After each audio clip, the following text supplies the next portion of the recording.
Ladies and gentlemen, boys and girls, what is going on? Another day, another you, another me. I'm a little bit late on today, so I think we're going to go a little bit later than normal to make up for it. I don't think I'm going to be streaming tomorrow, so I thought, you know what? Let's do it. Let's get some games in.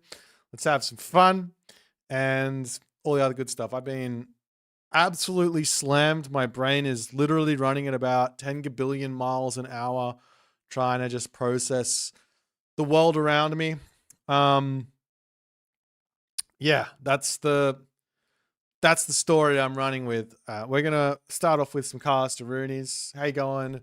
You off, Nimonu, Motorbot, Iron Jib, Stardust, Cyril, Casey, what's going on?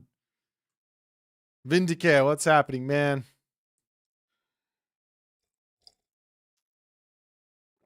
Yeah, yeah, we're gonna do some casts to tick off the game. I think I got two casts here to take a little. I didn't put them in the right directory, did I? Whoops! I got two casts here to take a look at, and we'll probably play some custom games against you guys later on tonight. I think. I'm not looking for any crazy sweaty ranked games. We did those yesterday. It was fun, but it did take a lot out of me. We're going to start off with this one to kick off, and then we'll move into another one afterwards. I'm interested in this first game because it's a matchup that I struggle with, and I want to see how people are playing it and see if I can come up with some ideas for myself moving forward.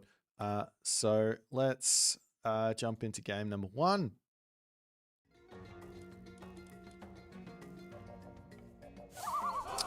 All right. Oh no, everything's broken. Love it. Love it when everything's broken. Stop breaking. Stop it. Stop breaking. What is going on, everyone? My name is Boit, and I'm back with some more Age Mythology, the retold action. Almost the Titans action, but the retold action. I haven't said the Titans action in forever. In the bottom left-hand corner of the map, playing as Gaia. His name is indeed Tunison. On the top of the map, playing as the red Amaterasu, his name is Jack90. So right now, we are well underway with the SatFat Set Shenanigans leaderboard. I just want to give a quick little shout out and show that off here to you guys while the early game is underway, just so you can see where we're up to for basically day one. It's been a little under a day until the ladder ends. Maybe a little under a day, right? We still got about 8 hours left of day one. So we have Grass and Kavoth both sitting high on the ladder. Tunison, Niant. I think this is going to be Nullus and then a couple of people down here as well. So there's a long way to go. But it should be a lot of fun as the players start playing throughout the week. Nonetheless, back to the games and all the other good stuff. In the middle of the map, at the top of the map, Jack here. He's playing Amaterasu. Now, Amaterasu is I would say Amaterasu has the challenges in this matchup. I think Gaia's got most of the initiative, most of the advantage. You don't really have to fight a huge amount with with Gaia early on. If you do fight, obviously you got your Caladria to heal you up, but fighting is sort of what the Amaterasu player wants to do. The other thing is, because you have access to Carnivora and you have access to the Leto side of things, you basically play around one of the big strengths of Amaterasu, which is the Samurai. If I go into Samurai here to try and deal with your Murmillos, which, you know, makes sense. If I do that, there is somewhat of an issue presented with the Carnivora in that it will be able to kill one Samurai, which is effectively getting 2 kills, which is a big deal for an early game god power like that. Or alternatively, what are you doing with that? I thought killing 1 goat and then going back over to the ball was the plan, but unfortunately picks off 2 goats there, Jack. So yeah, basically what I'm saying is going into Samurai is a little bit scary here versus the Gaia. And what ends up happening is we see the Amaterasu players opting to go for things like Yumi archers early on, going for Minakata Tomi as a defensive measure and also giving them food in their main base so they don't actually have to fight early on and they can get through a lot of the problems that presents itself to the Amaterasu player. And we're actually going to be seeing that from Jack here. Meanwhile, Tunison, he is going Oceanus. I'm not surprised to see this. The Leto makes perfect sense here as well, right? Like, you can go Leto for the spider lair and you just spam that out and just strangle your opponent with a bunch of spider eggs. But on top of that, you could also then go into Thea, not going for the automatons, go into Thea, and you can start using Stymphalian birds, which are incredibly useful versus the Japanese with good control, especially if you mix in some nice quick Terma or something to take out any of the range units, right? Like if you have enough Terma to kill off the Bushi, then your Stymphalian birds literally don't die to anything that the Amaterasu is going for. So that's also an idea. You can also do that with Oceanus, obviously, too. It's just that it's a little bit less favor. You're missing out on a technology, and Oceanus has got basically a different game plan going Oceanus for the Murmillos and for the Carnivora and all that other stuff. It's just a little bit offbeat. You can still do it though, for sure. Nonetheless, we do have ourselves some guard houses coming up at the front of Jack's base here. Another house coming up from Jack too, as Hecate Hecates. I feel like this actually might be pronounced Hecate, but I don't know. I'm going to go with Hecates because that's what I've said for a million years. If this Aztec Civ has really got me going about the old pronunciations. People are very, very strict on it, and I still haven't got it right. Nonetheless, we'll see what our main man, Jack, is going to be able to make here. He is going straight into Kumuki, as well as getting himself the Saltwater Spring. And on the other side, Tunison is just building out units that he wants to build, and he's going to go look to attack. What's the best answer for Terma by Amaterasu? Well, in that situation, the best answer is to get cavalry in and keep your Bushi in a nice place, because the Cav have got high pierce armor. Get in, you kill off the Terma so that your your Bushi can then kill off the Stymphalian birds. But like I said, I think it is difficult. Like, it's a difficult thing to do to take out those Stymphalian birds as Japan. But I don't think we're going to see that here from Tunison. It's good micro there from Jack. He is dodging those Terma arrows nicely. And the front of the base here for Jack takes just a little bit of damage as more Terma start to make their way in. Village are going to dive into the sentry tower there as the one Yudo and the Kitsune will make their way through as well.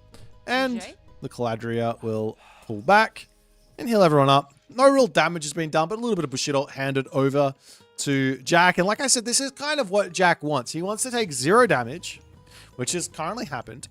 And he wants to just get damage dealt. Now, he doesn't even need to kill any units. Like right now, the Caladria heal up the units. It's fine. He just needs to keep getting damage done to get himself to that tier 2 Bushido, tier 3 Bushido, etc., etc. And we do have Thea behind this queued up from Tunison. The idea here is normally to go into cavalry when you go through this Oceanus route. But like I said, if he gets another 3 oracles out, 4 oracles out, and then goes heroic age, he can definitely make Stymphalian birds work. Why? Because it's very tough to raid them given the way Jack is playing. And this is a little bit of a lesson to some degree for everyone out there. When you're the Atlanteans and you have the map control, you are the person who's putting pressure on, don't be afraid to get those oracles out. We actually see another town center coming up for Tunison, of which Jack has spotted. And, well, there's not really enough stuff here to actually fight back, and Tunison's going to get a really large advantage out of this. That being said, there are one Udor. One Udor could be a very, very nice answer to the second town center. Gold mines aren't the best here for Tunison in this game. This town center does feel on the surface to be just a little bit greedy. I'm not sure about it on this map, especially considering the one Udor threat. That being said, Tunison, very, very good player. He is going to be capable of defending those just purely on micro alone. But we'll see if Jack can get that micro in to make it happen, because he's not going for a town center himself. In fact, if he does go for a town center here, he is the one who should be worried about a gold starve, because look at his map. I mean, if he gets to this town center, he's probably okay, actually. Gets this town center, wall this off, probably fine, and then move forward. But yeah, he can't, it's a much better idea here to just go into one Udor and try and break this. And we're seeing Thayer as well with Bite of the Shark. Like, I would call the amount of greed Tunison is taking right now. Jack needs to be punishing this. Jack absolutely needs to be punishing this. Like, 3-1 Udor out and just go on that town center is an absolute must here. The fact that he hasn't built them yet is showing a distinct lack of, I don't know about maybe scouting, a distinct lack of understanding potentially of where you're normally going to be in a matchup like this. But he is going to now start moving forward. He's got the Samurai in. That's going to be nice there to deal with any sort of Murmillo, but there's also going to be very, very shortly a whole bunch of Contarius coming his way. He pushes forward. He sees no units here. Still not a single one Udor in the queue as Thayer hits, and that might kick Jack into overdrive here and go, oh, actually, no, well, maybe we could build the one Udor now, and then we can maybe take out the town center, even if it is that little bit late. Of course, the other idea here, as Tunison very smartly getting over onto this gold mine as fast as possible, the other idea here for Jack is to get into a gold starve situation. So get in here, wall this off, lock these 2 gold mines off, and then just sit your army on the left-hand corner of the map and take a fight for that second gold that Tunison is going to be needing.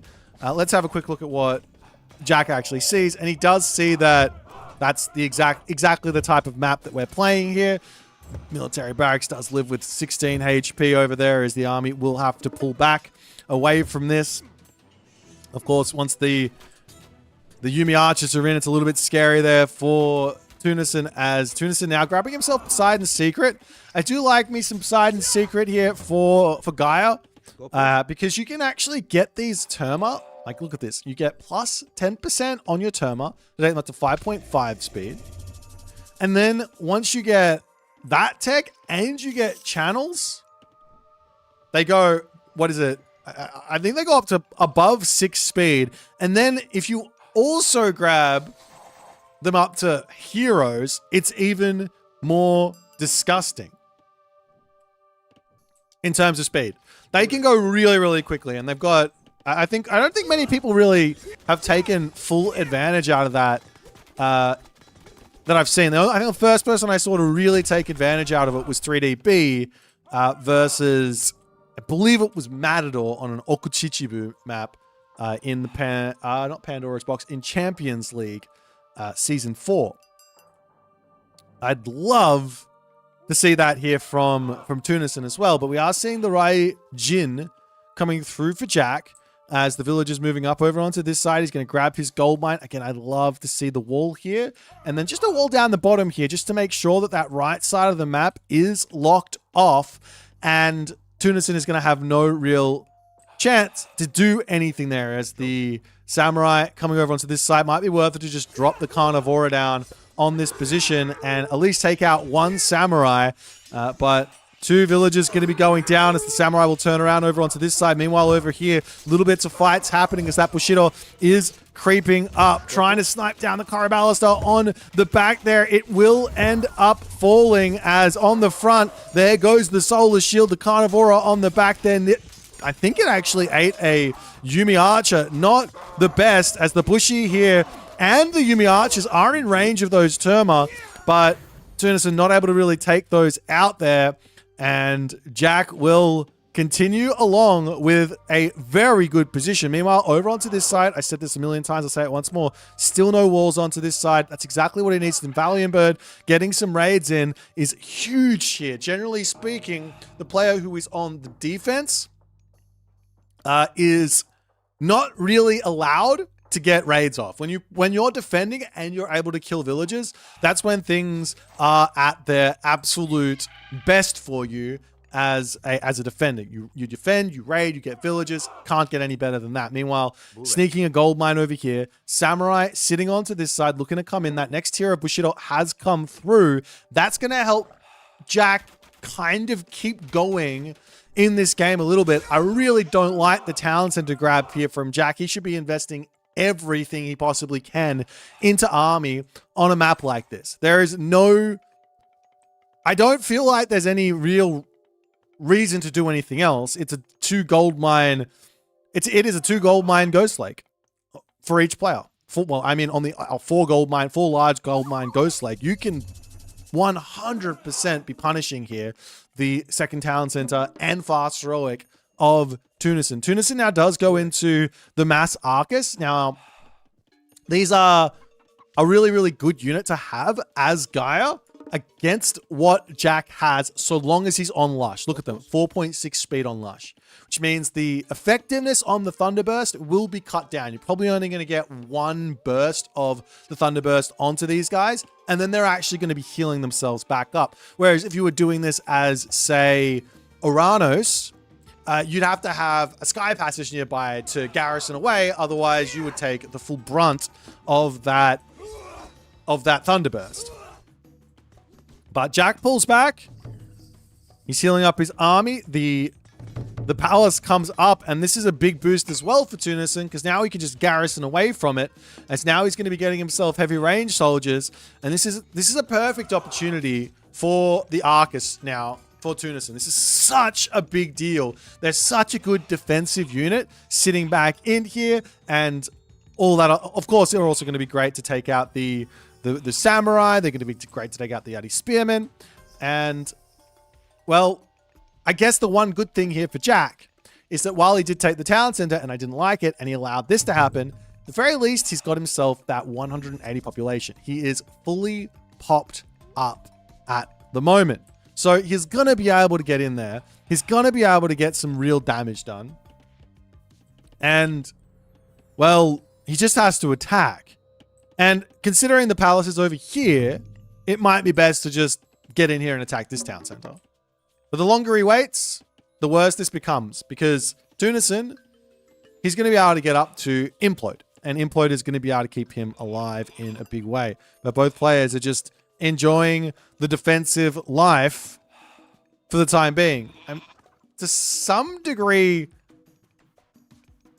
no, I don't see it. I don't see that, even if Jack doesn't lose these villages here, I don't see that Jack is going to be able to get out of the position that he's in by not attacking, by sitting back and just waiting. I think this is everything Tunison wants. And take a look at the upgrades. He's now getting himself irrigation. He's going to be able to go for that bow saw. He's already got quarry. So his gold income is going to be skyrocketing. He's double the villager count basically here as well. And we do see a whole bunch of Raiju in queue as the Stimphalian build over here does get sent packing. You'll note that 3.8 speed is slower than the Bushi, so they can catch up, but you'll also note that the Bushi are stupid, so they will stop chasing randomly. The other thing you can do, I believe, is you can take the Caladria, and I'm like 95% sure you can speed walk the Stymphalian bird away with the Caladria, so you can outpace those Bushi if need be. As the next move here for Jack is to block this position off. We are going to be seeing the army saying, no, let's charge after this spot. J.A. Atlas is on the way as the army wanders forward. He sees the army over here. He decides to back up. And we'll have the one Yudo at the very least going to attempt to take down the town center as he can. But this power's going up for Tunis and it's almost game over for Jack here at this point. As Jack going to attempt to break through. He does drop a really, really nice Raiju solar shield down as the Thunder Burst does come in. And you can see how fast these units are bailing out of here. He's actually decides to not keep running, but he does have a whole bunch of heals, so it's not the biggest of deal here for Tunis. And he's already basically going to be going back up to well, he is going back up to full HP, but he has to wait as all those units will come back up. So he's still got some play, but he loses the town center. That being said, it's really not that big of a deal. He's at 190 pop. He's got 96 villagers, so it's not like losing the town center sets him behind on anything other than resources lost. Not like setting him behind on villager creation or anything like that. As now the army for Jack is going to venture up to the top left side, get greeted by the fact that there's a palace there for Tunison, as a whole bunch of cavalry do end up getting sniped. Over onto this side, we do have a cheeky little Carnivora. That's going to get dealt with by the Bushi. Nice positioning from Jack as, well, Jack going to hit this position. This gold mine on the back here with 1,300 gold, there's not a whole lot left in that. So there is a really big timing attack here available for Jack. The issue is, as he splits up his army somewhat nicely here, the issue is that Implode is coming. Now, Implode will not kill the Samurai. They're going to live with 166 HP. It will kill the Yumi Horse Archers. It will kill the Bushi. I don't believe it kills the Yati Spearmen. It doesn't kill the Yati Spearmen if they're at full HP.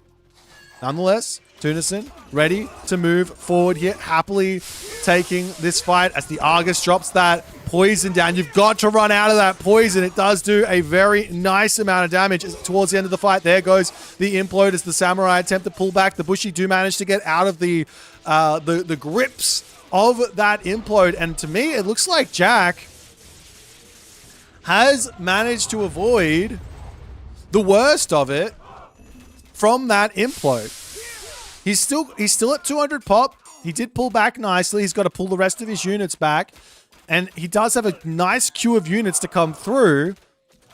Realistically here, the only thing that matters is gold mines. And this one here is going to be able to get attacked momentarily. Where'd the rest of the Raiju go, though? Did he lose all of those? Did I miss that? I must have. I must have missed it. He just lost all of them somewhere, and the raiding cavalry. Nonetheless, the next move here for Tunison needs to be to consider a trade route, because he's going to be out of gold very, very shortly, unless he gets over here onto this gold mine, for example. Some destroyers will try to take out a castle. They died in the base. Just hang. I see some green. Maybe that's where they died. And Tunison needs, there he goes on the market. Smart, when you get onto that last gold mine on Ghost Lake, one of the simple things to do is to really take your foot off the aggression and you just sit back and wait and let your opponent make the mistake. The mistake here for basically either player is to actually push. Right in this moment is to push.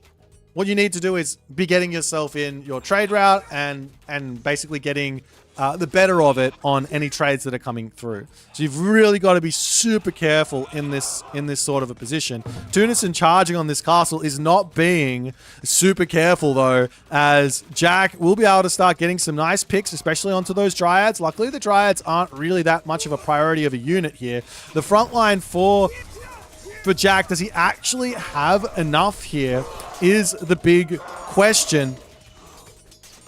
And I'm not sure he does.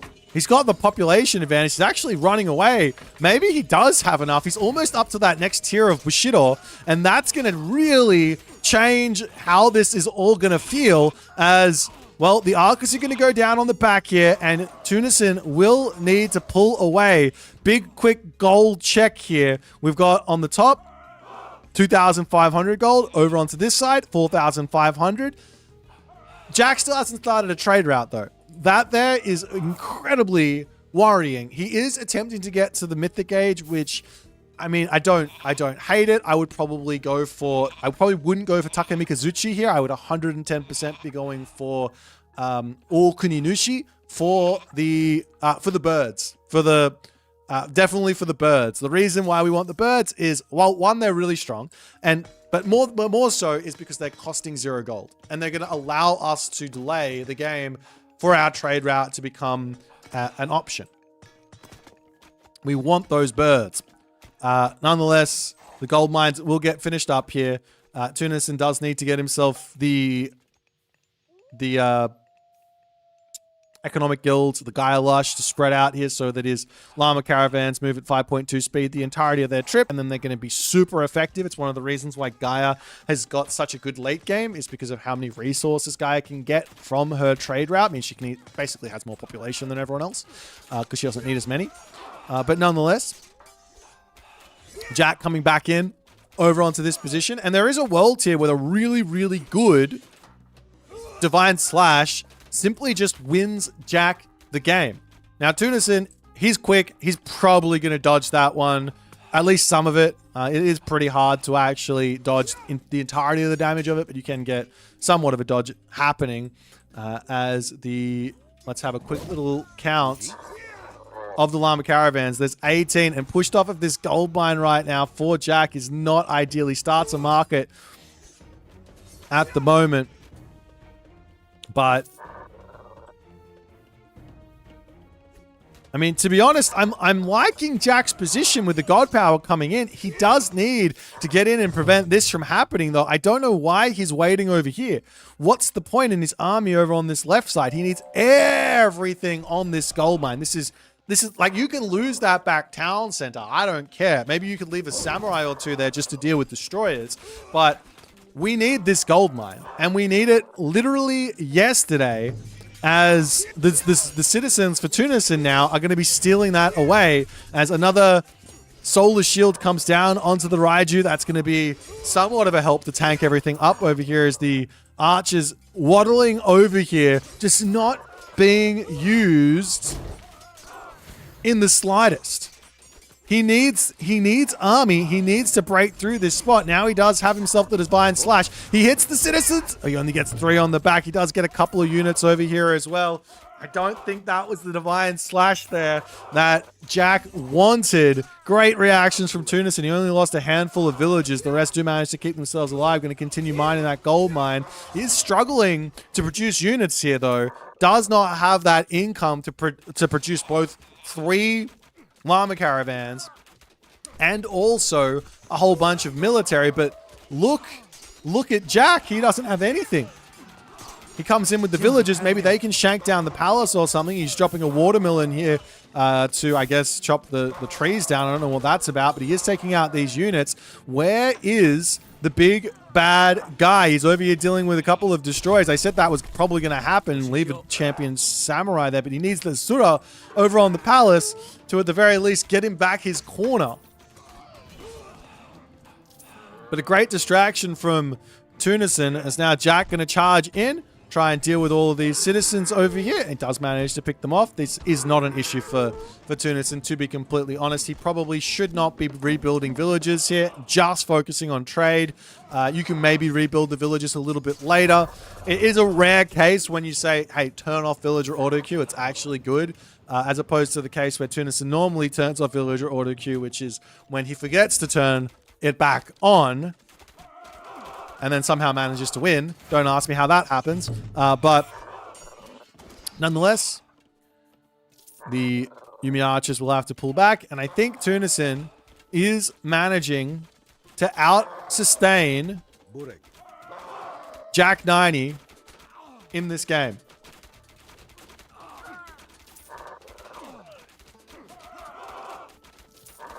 Because there's just nothing left. There's just no gold. And there's probably no trade. Oh, you could trade a little bit.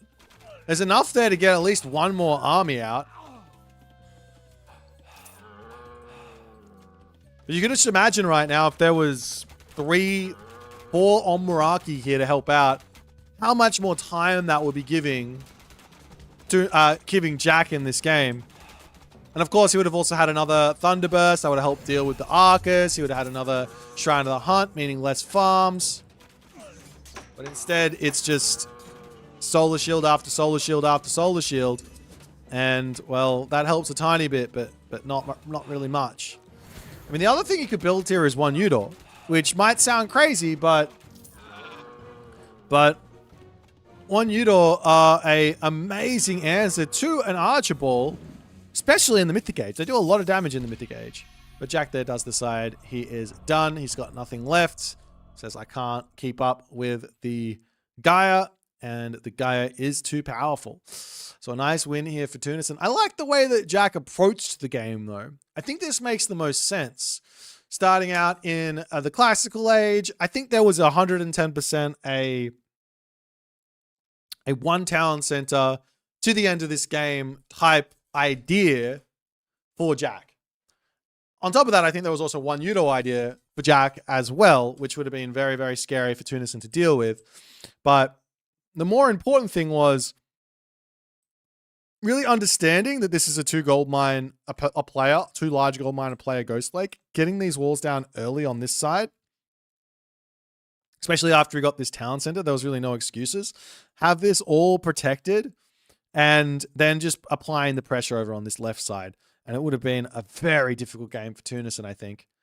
So, yeah, we're going to have to try this one out and see if we can manage to make it work. But if it's much more defensive map, like a 2 medium gold mine Ghost Lake, where you start with 2 in the main base, now I start scratching my head because I think there's a lot more time for the Gaia to make everything happen. And that's going to be maybe needing a little bit more careful consideration on the Amaterasu side of things. Nonetheless, if you guys enjoyed this one, make sure you hit the follow on the Twitch. If you're on YouTube, hit that subscribe button, and I will see you guys in the next game.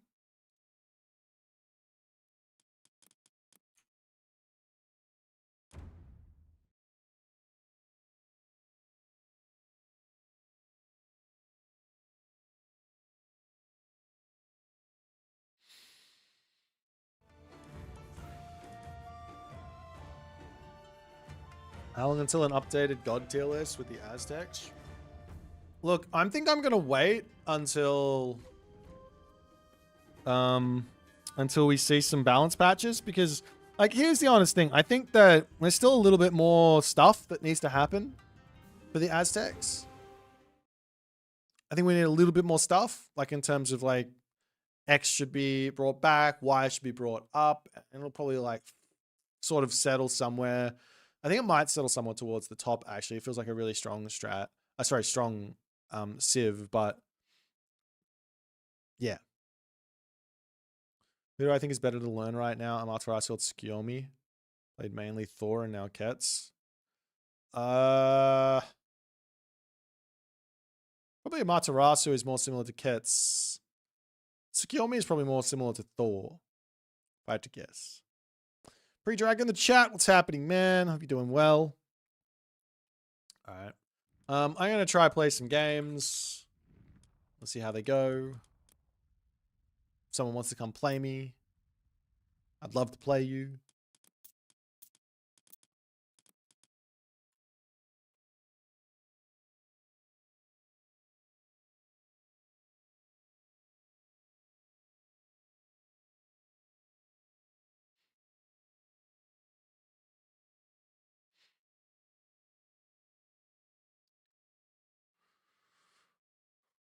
Am I participating in the tournament? No, I'm going to be casting the games.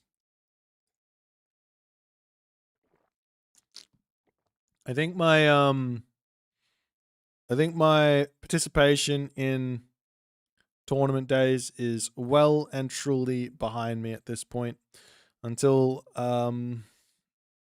yeah.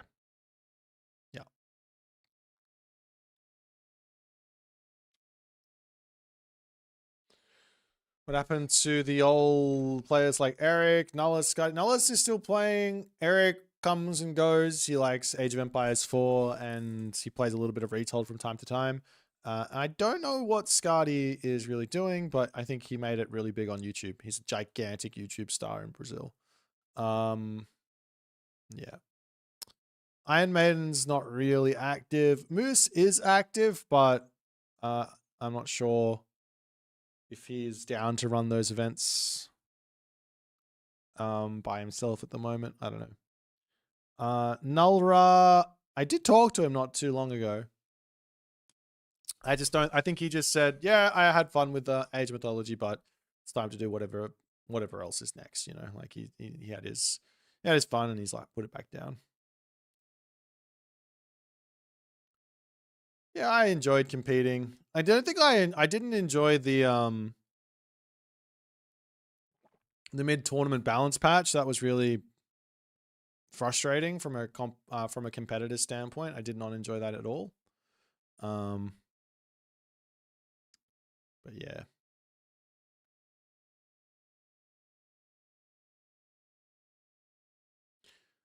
Eric and Afim are back. I think I heard that Afim is playing team games. Which, you know, they're probably a little bit more on the like less serious side, so you can take them a little bit less serious. Like if you end up losing a game or winning a game, it just feels a little bit less serious. Do you know what I mean? Like, and maybe that's better for someone like Afim, because one thing that Afim was sort of a big proponent of early on when Retold came out was he was like, well, I found this broken strat. I'm just going to run this broken strat into the ground. And I don't think he enjoyed really doing that. He was just trying to get wins as opposed to, I don't know what he's doing. Maybe he's doing something on, and maybe he's doing the same thing in team games, but he's doing it with other people also trying to do that. So maybe it's better. I don't know. Unfortunately, I haven't really been able to follow that team game tournament from the DoD clan. Every time I look over to see the schedule, it's always games scheduled after 1600 GMT, which is literally after I go to sleep. I'll show you this. I'll show you the screenshots. Like every single game is after 1600 GMT, and I'm like, well, I can't follow anything. Like this is what's going on. Like this is the like 19, 17. This is for reference, this is 3 a.m., 1 a.m., 3 a.m., 4 a.m., midnight, 3 a.m., 1:30 a.m., 5 a.m., midnight, 4 a.m., 3 a.m. So that is a thing. So I just haven't been able to watch them, unfortunately. It looks like Recon and Kavoth are going at it on the ladder. You could also watch Soup playing against Der Super Saiyan on Obsidian Ridge. Let's give that a watch. That'll be fun.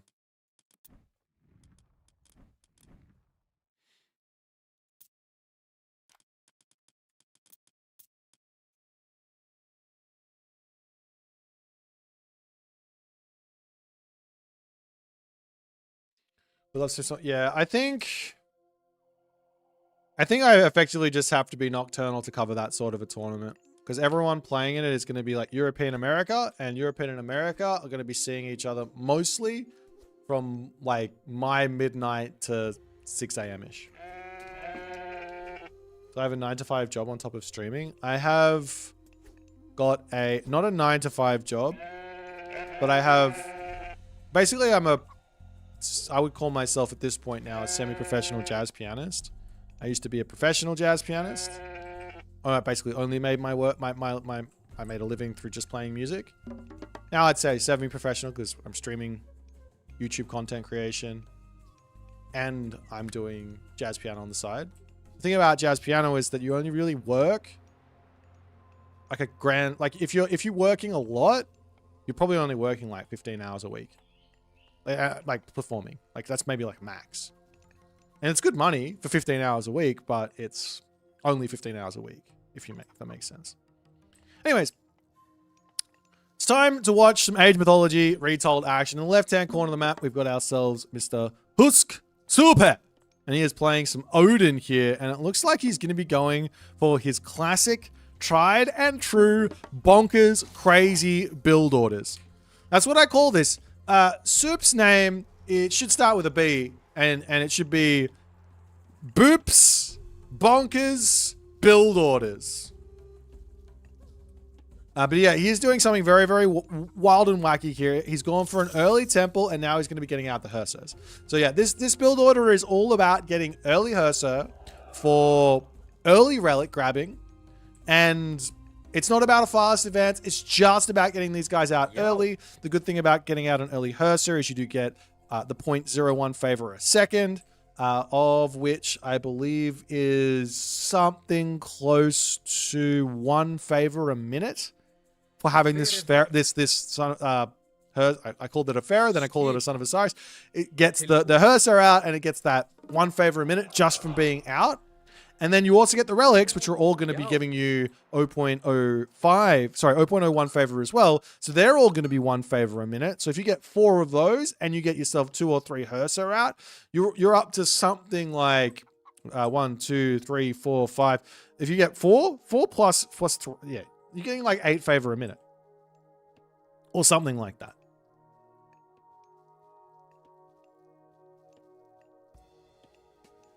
So this is a really, really cool build order. And it kind of puts you somewhat in a competitive space with what like a Vault of Erebus looks like, where you're getting +2 gold per second here. Only difference is that like I'm getting a whole bunch of favor, and I'm getting all of these relics, and some of these relics are doing things like boosting your economy. Over here, we've got Ship of Fingernails, which would be extra resources. Up on the top, there's the Bow of Huang Di, which is making your range unit stronger. So all of these things effectively are worth resources, right? The relics are at the very least. As Soup does make a very aggressive move up to this hunt early on. This is dangerous some of the time. It depends on what sort of a build order the Hades player is doing. If the Hades player sort of expects the Odin player to be somewhat greedy with their villages, then they could advance at 4 minutes and have an Ajax and Achilles attacking this, right? Oh, this villager has got a mind of its own. Going back to the main base, they could do something like that. They can come in and harass this. But because Super Saiyan is going for a more greedy, a later advance time, probably going to be playing. Actually, it looks like he's going for 2 TCs, but it feels like he's playing a more 1 town center heavy build tip. But because he's going for a late advance, Soup gets no issues being out on this side. He actually gets to the classical age first, and he's going to be ready to defend himself against anything. He probably should have his heroes over on this side playing defense, but he's got a little bit of time here before the Athena comes in. And unfortunately for Soup, even though he did go after all the relics, he only did claim 3 of them. And he did miss probably the best one in terms of early grabbing relics. Missing that food relic does hurt just a little bit. Moose AOM in the chat. The Soup Odin build is OP. It seems very, very strong. Very, very... The actual real cool thing about the build is it looks like he's rushing. So you've got to be like really, really clued in as to whether or not Soup is rushing or not.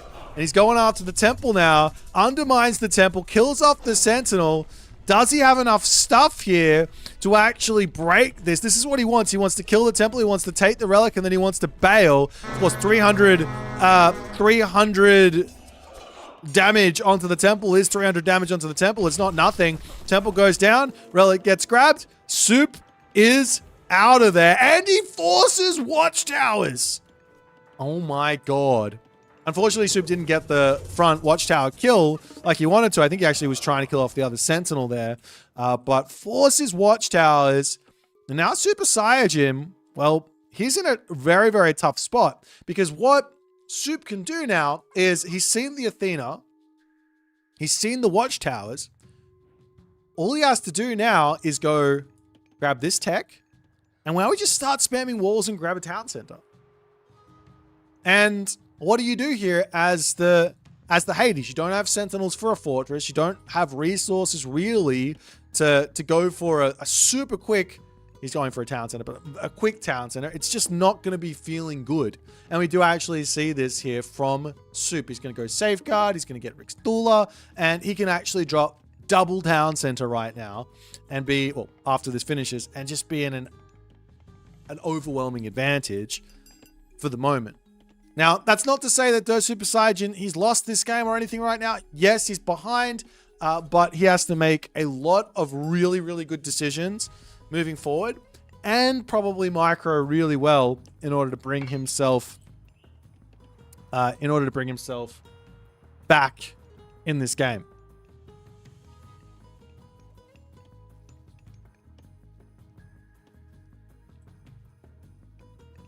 Nonetheless, actually, Soup isn't going for the town center.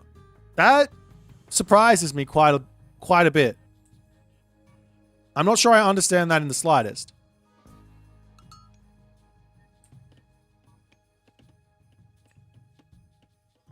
He's not. Maybe is he going for this town center? That would be wild, no? Like, if you're Super Saiyan and you see this town center, now we just go heroic age, and then we drop a fortress down, and then we start sieging this. Like, what is he going for? I'm so confused. The Soup early game plan here was so strong. He's going heroic age. Okay, I want to see Njord. Njord makes perfect sense here. You got all of the hunt. No, you don't. Yes, you do. You got all the hunt in the world down the bottom. And, well, yeah, life is going to get a little tricky for the classical age Hades here when greeted by Jotuns. Also, a hill fort on the front is going to be very, very strong too, as Soup gets a little bit of damage onto the Achilles. He does have the weight class advantage, so you can't block him with units there. Another longhouse to come up. He doesn't have any wood in the bank, actually. So, wait. He's not gathering any wood either. I am super confused. What's the plan? He finishes up over here and then moves to the wood there, I guess. But then what? He's missed his timing to drop the hill fort down. Maybe he hasn't. He needs 250 wood, and he needs a little bit more gold. But nonetheless, I wonder if he's in range here to put a fort on the top of this to hit that gold mine. Nevertheless, Soup looking to charge in. He does get himself walking wood, so he can attack this. But he's going to be caught off. This can't be a good idea here for Soup. The mountain giant isn't in. The heroes coming through. Minotaur's going to go down instantly. Restoration is must needed here for Super Saiyan. He's got both of his heroes alive to take out these units, but he's fighting underneath the town center. Heroes taking down the walking woods here, no problems. Of course, now Super Saiyan might need to start getting the micro in a little bit. Heavy upgrades does come through as the archers need to garrison. I wouldn't say it's a bad idea here to just utilize the villagers to face tank for the Toxotes, as the Ajax does deal with the Ironhurry there, and of course he can then pop around and deal with the other walking woods, but the entirety of Soup's army does die. And I hate to say it, but this feels, looks, and is just better for Super Saiyan in nearly every single metric. The only thing here that Soup has going for him is 78 favor in the bank that he got from that fight. There's going to be a hill fort coming up, but Super Saiyan, he's just got to sit back, mass units, and he will be perfectly safe here in this game. He just needs to spend his resources. That's the hard part, but he just needs to spend his resources. Temple coming up to get some more favor in. Some more military buildings to block off any sort of siege push. Hoplites to come through. Toxotes to come through. That's all he needs. Getting to the heroic age here is not important. There's just no possible way for Soup now being behind villagers, behind on military. The only thing is actually in front on is tech. But there's no way for him to make a push work if Super Saiyan just macros. Just spends his resources.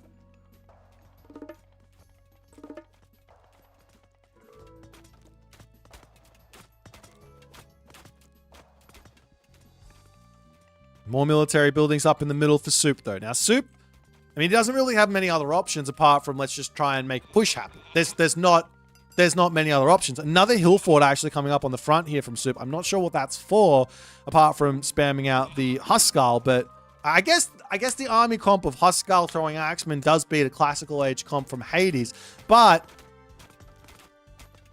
what happens if the Hades player gets to the next age, of which it's looking like he's trying to do so? He is missing his armory. He's got the resources to go up to the next age. The fact of the matter is, I don't know if he has time to do this. This is why I'm saying he just needs to spend resources, spam them out, get to 190 pop, and he should be okay. He's just got all the gold in the world. Armory on the back going to be coming up as the units try to get in and deal with this. Toxotes on the back there can potentially take out the Berserks and things like that, even without any upgrades. Aphrodite to come in onto the back town center. I mean, if he gets there, I guess, but at what cost? The Rams are going to be killing everything. Another house falling. 38 favor in the bank for Soup, and I mean, to be completely honest, I would have rathered him go into 3 mountain giants, not sack this one, 3 mountain giants with Jotuns, than actually drop the hill forts. I think he would have had more of a chance to break all of this.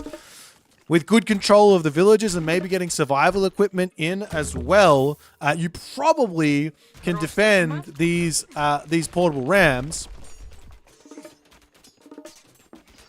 Nonetheless, he's going to give it his best as the Toxotes trying to focus down onto that backside. The units here will be garrisoning as the town center is slowly starting to fall. No attempt to use the villagers as a meat shield here as the Toxotes pull out over onto the back. Good control from Soup to start dodging those arrows there as the Rams will be too much. There is still the Aphrodite to come through. That will be some nice damage back onto these units here, but you have to ask the question, why not, if the town center was going to fall, why not just pull back and wait and then drop Curse? Look at the resources in the bank right now for Super Saiyajin. He has so much stuff ready to start coming out. Huskal, Peltast, it's going to be brutal. On the other side, Soup just lost all of his Rams. He's now building more. But again, there's 130 pop. Oh, sorry, 130 favor. Of course, he can just drop the Walking Woods. I don't rate dropping Walking Woods ever, as the only time for Walking Woods is when you have no other resources to use. But if you have no other resource to use, generally speaking, would have been better to not build these units, not be gathering wood, getting in food, and actually making Jotuns. As Soup says, all right, I've done the dash, I've done the deed, let's get the town center. I think he's done the damage, so getting the town center makes sense, as it kind of looks like, and I could be wrong, but for some reason here, Super Saiyajin is feeling like he can get to the Mythic Age without producing basically anything.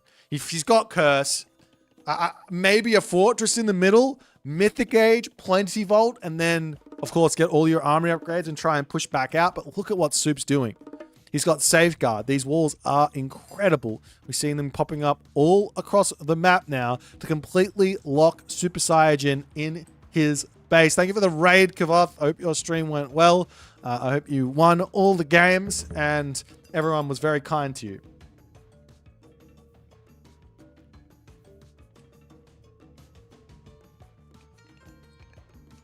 Now coming in for Soup, going up for 4 town centers behind all of this.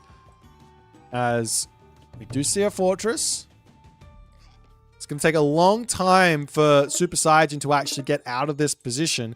The only issue here, or it's not even an issue, but the only thing here is that the villager count is quite high now.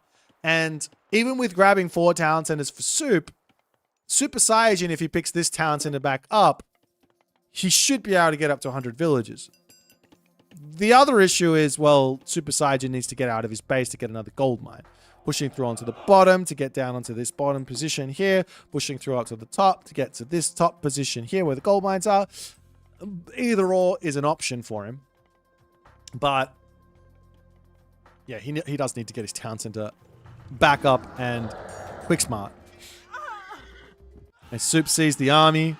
Pegasus spots the hill forts. I think Soup should be fine to just say, great, kill all this. This is fine. Build your Petropolis. Slow push it with your Petropolis. This gives me plenty of time. We'll pull back, spam buildings up, make sure that you don't get up to these. Maybe even stone walls here, mass walls. No real issue here in throwing down a whole bunch of walls here, a whole bunch of walls here, and just really making sure that Super Saiyajin can't sneak out of his base to get another gold mine. Now, the one thing here that Soup might do that is a little worrying, if he goes crazy and he's like, I've got to protect this position, that's what Super Saiyajin wants. Super Saiyajin wants the units to charge in and take a fight. And Soup, he does know that, I think. He can take a little bit of a fight throwing some axes, but nothing else can. He can't charge in with the Huskal or anything like that because the Hephaestus will simply just kill everything. In fact, he doesn't know that. He's trying to take somewhat of a fight here, but Super Saiyajin's control, very nice here as the catapults will be able to break the wall, and now Soup's out of there. Smart, good, that's what he needs to do. But in leaving this position, this is going to allow Super Saiyajin to just attack it, take it down, and get out of here. Soup catches up on villagers. He is behind on military for just a little bit longer. On the back here, another hill fort going to be coming up. I'd love to see more walls coming down. The straight line into Soup's base is a little scary. Soup could also go Mythic Age here for Balder into Fire Giant, which could be really, really powerful with 184 favor in the bank. The Fire Giant would obviously be able to deal with all the Peltast or a whole bunch of those Hephaespists. And of course you have a Ragnarok after all is said and done, which can help you get the gold star. The other option, absolutely right, Mr. Mad Mage Tom, is just build Jotuns here. If he had, well, what are they costing? He has to get the technology, which is 30 favor. Of course, it's expensive. Then he's getting 4 mountain giants per 100 favor. So he can get himself 6 mountain giants and Jotuns out at the moment. 6! Which will be enough to basically face tank the entirety of this army while the rest of his army kills off everything. And they also basically one-hit the Hephaespists too, right? I think they do like 200 hack damage or something from memory. Actually, I can probably show you guys. I'm going to keep hyping these up because they're absolutely insane. 250 hack. 250 hack. These guys got 47% PS hack armor. So yeah, no, they're doing 125, over 125 damage. So they one-hit Hephaestus at the moment.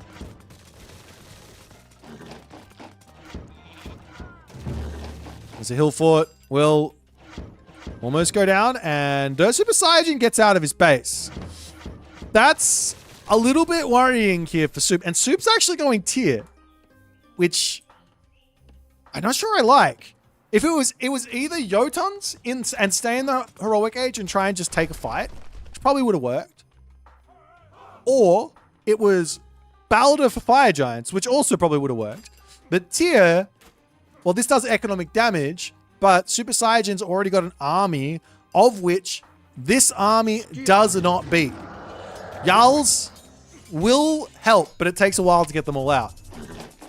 We have a little cheeky undermine over onto this side. Is that enough to take out the fortress? It's looking like it is going to be enough to take out the fortress as the Berserk comes over there. Going to be causing a little bit of pain as the villagers will finish up onto this side.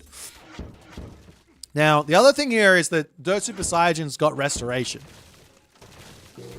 He's got restoration, so even if his army or his villagers here get idled for all of this time, which they will do, he's going to be able to take this fight, and this is going to be perfectly fine and reasonable to take, though a Walking Woods over here is nice to kill off the town center. Restoration is needed on this fight. The units here for Dirt Super Saiyajin, they're just not attacking. They're just moving back and forth. I don't know why. Mythic H in for Der Super Saiyan, however, unfortunately used the restoration, so he can't spam out a whole bunch of Chimera, but he will have Earthquake momentarily to take something out here. Of course, the upgrades to come through here for Soup immediately is going to be really, really nice. The obvious thing that Der Super Saiyan needs is going to be the Plague of Shafts of Plague, but also Hoplites are needed in this army as the... Yeah, that's why. The Nemean line, that's a unit there at the moment. Let's just go ahead and say that's a unit, and we'll leave it at that. As the fight will happen, we've got the Earthquake into the main base. Should be enough to kill off that town center there, but not much else, I think. Does it kill it off? It does kill off the town center as the army fighting it onto this spot. Is there enough stuff here for Soup to actually win the fight? He's got all the units queued up. We've got now the units pulling back. A couple of Berserks actually coming in onto the back here as well. And with the help of a Chimera, this could help change. No, it's not gonna be helping in the slightest here. It's not enough. It's not enough. Back to the fortress. And more units are going to be necessary. Walls coming onto the back. There's also a cheeky little hill fort behind all of this too, as the Nemean line turns, gets that damage done. Needs to wait for another big fat fiery ball of doom there. This thing does do a decent amount of damage. It's 20 divine, and then it's 5 divine per second on that area. It does a good amount of damage when you get it all upgraded. Anyways, it's not upgraded, and there's not many of them. Makes me sad. But anyways, Super Saiyan is slowly starting to fall behind here. He's still got a tiny bit of gold income on this side. He's still got a little bit of gold in his main base.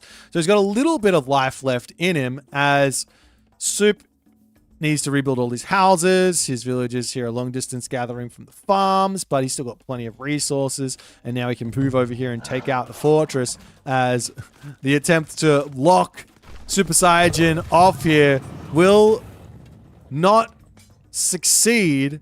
And, well, the fortress will be going down here. There's no doubt about that. A nice sentinel cast, though, from the Super Saiyan as the Undermine will come down just to clean up at least one of those.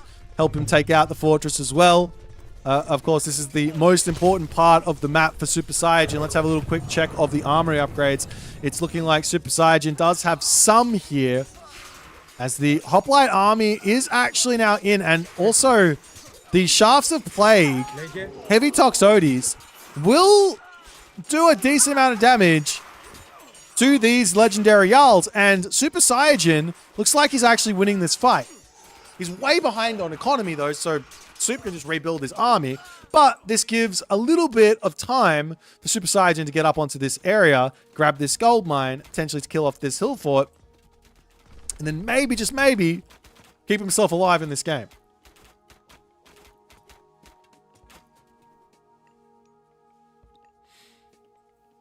Now we've got the Gash for Taurus coming through to try and break through some of this stuff. I like that decision. Soup is up to 220 pop. He's got himself his town centers over here. I feel like he's missing something, right? He's got 3 town centers. His houses? He's got 12 houses. He needs 16. He's missing 4 houses here. He's playing behind on the population just a little bit. And he has realized that as he drops them into his main, onto his front. I generally don't think this is a great idea. Just grab villagers over here and just build your houses in the late game if you lose them. Like, put them safe. It's not an issue. As the Hoplites coming in, attempting to hold this great micro from Soup actually to get away from those archers, as Super Saiyan will be pulling back up onto the top. He just does not have the stuff here to survive. And that there looks like it's going to be the game as Super Saiyan. He did make some really good plays to bring himself back into this one, but in the end, he just couldn't quite piece it together. I think he had the Chimera route to kind of help him stabilize, but I think the better play here was just to go Hephaestus, get to full upgrades, and play for this bottom while potentially also attempting to siege the top. So you can wall and then start sieging this down, siege this down, etc. Didn't need that earthquake. I don't think that helped him out a huge amount, but a well-played game from Soup nonetheless. I still want to see those Jotuns. Soup is going to tell me that he doesn't believe they're strong, but I reckon if he built them in this game, he would have won this game in about 15 minutes. Anyways, if you guys enjoyed this one, make sure you hit the follow on the Twitch. If you're on the YouTube, hit that subscribe button. I'll see you in the next game. Whatever happened to Shadowfax? Shadowfax is... Did I talk to him last? I don't know. I think he just didn't want to play this game. I think he wanted out.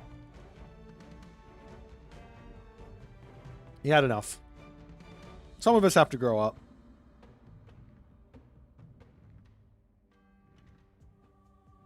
Are the Aztec myth rabbits good or a meme unit? My thought was they had a very specific competitive niche use case, but I'm not sure it exists. So my thought was they're basically a... Wait, let me show you.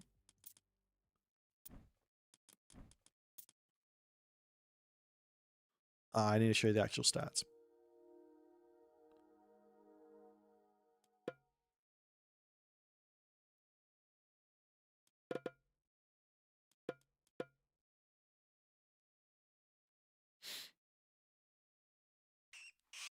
So they've got 240 HP.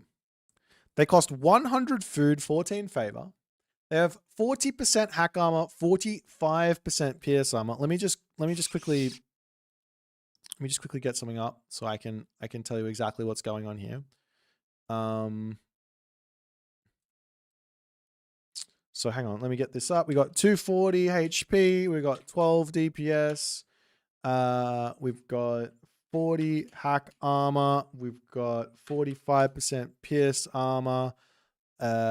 We have a cost of, let's just call it 100 plus 14, 100, 240. A cost of 240, pop of 2. And I think that's all I need. And I can go ahead and grab this. As I go down, I can grab this. What's the speed on the unit? It's 4.8. I'm about to show you this. Just give me 1 second. And then the rest here are just going to go like this. All right. Okay, so here you go. Can I stream ITC versus Type 31? Is that playing now? Is that the is there something scheduled for right now? I don't see anything. If there is, I'll 100% stream it. Yes, but oh, yes, I'm not doing a recorded game, no. Okay, so let me get in. Oops, let me get in on this.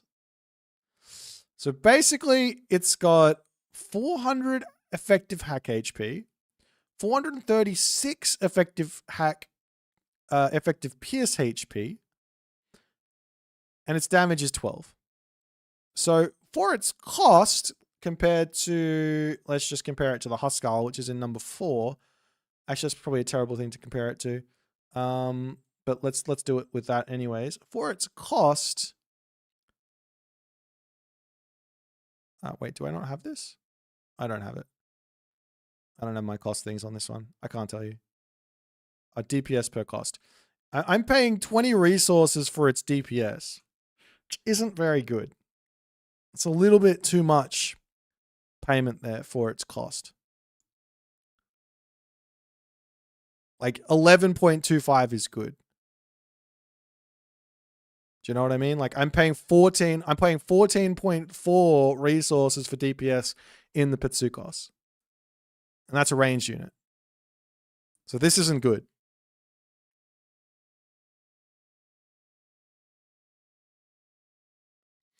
I'm counting 20 favor as 20 resources. What are you talking about? I literally just put the resources here as 240. It's 100. Wait, is that too many? Hold on. Oh, it's 100. It's 240. Yeah, no, I'm right. Like literally 240. Yeah, no, let's just don't at me.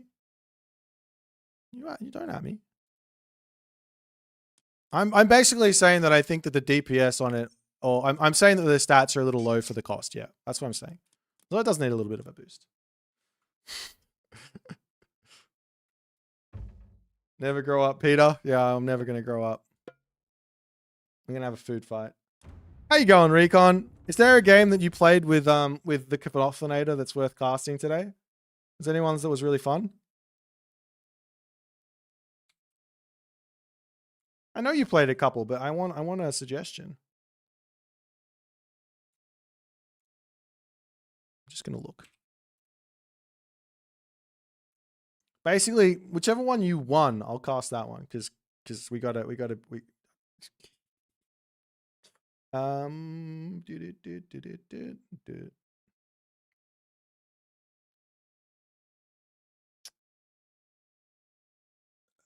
Customs. You played customs? Why would you play customs? Just play ranked. Lol. Okay, let's... Actually, I want to watch this one for my own edification.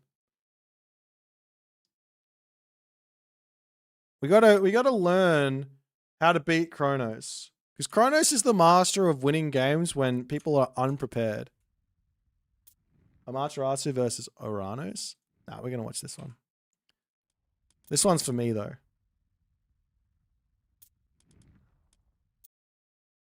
We'll do the Oranos versus Amaterasu one, but I'm watching this one for me. And I'll watch it quickly. Because you guys all probably watched it as well on Kavoth's stream. And you watch it from Kavoth's perspective, so we watch it from Recon's perspective. Alright. So he's going to Kronos Rush, because the Kronos Rush versus China makes sense. Now, Kavoth probably should just send... Okay, this is what I would do. I would send my Pioneer forward, use one balloon off to get the first little bit of scout, then move in, and then put a balloon into the base of the Kronos. And if I see that it's a Kronos Rush, then I'm going to go as fast as I can to the classical age. And that's what's going to happen here for Kavoth. And then I'll go through Zhuan Nu, and I'll use Vanish, and I'll get myself out the Nejar as fast as I possibly can. I think that would be my game plan if I was Kavoth. He's not going for a fast advance. This is the opposite of a fast advance. I'm very upset with how slow this advance is.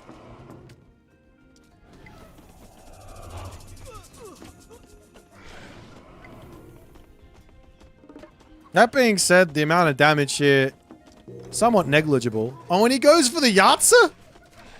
Hello? Just vanish. And then you get the kid out.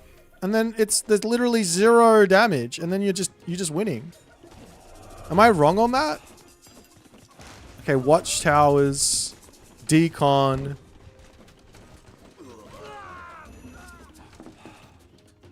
This is wild.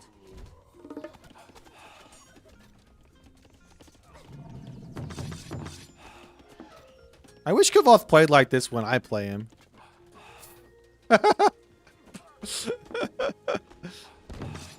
The double military camp. This is another option. Instead of going Watchtowers, put a military camp and put a tower attachment on for sure. Why not?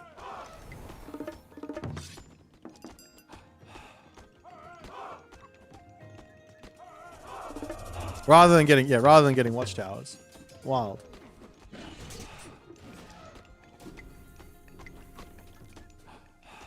Why is he going Halberdier?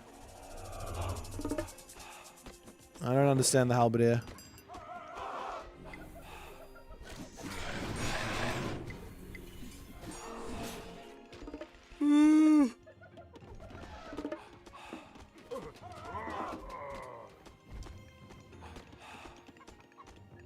How? Because Dao is so bad? Yeah, but why build either of them? I wouldn't build Dao or build Halberdier here. Alright. Kavoth is in his own world. I think he's experimenting.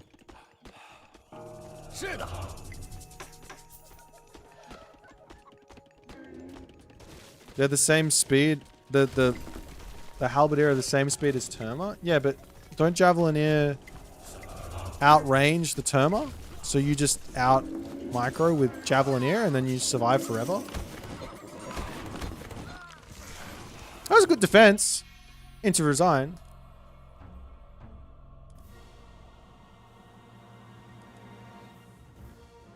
Alright. Let's watch the Uranos Amaterasu game. This will be fun. Maybe Kavoth has learned how to play Uranos.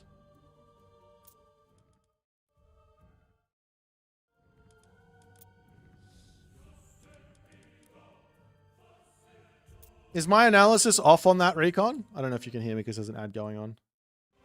Can someone give recon a sub for me? Alright, let's watch this.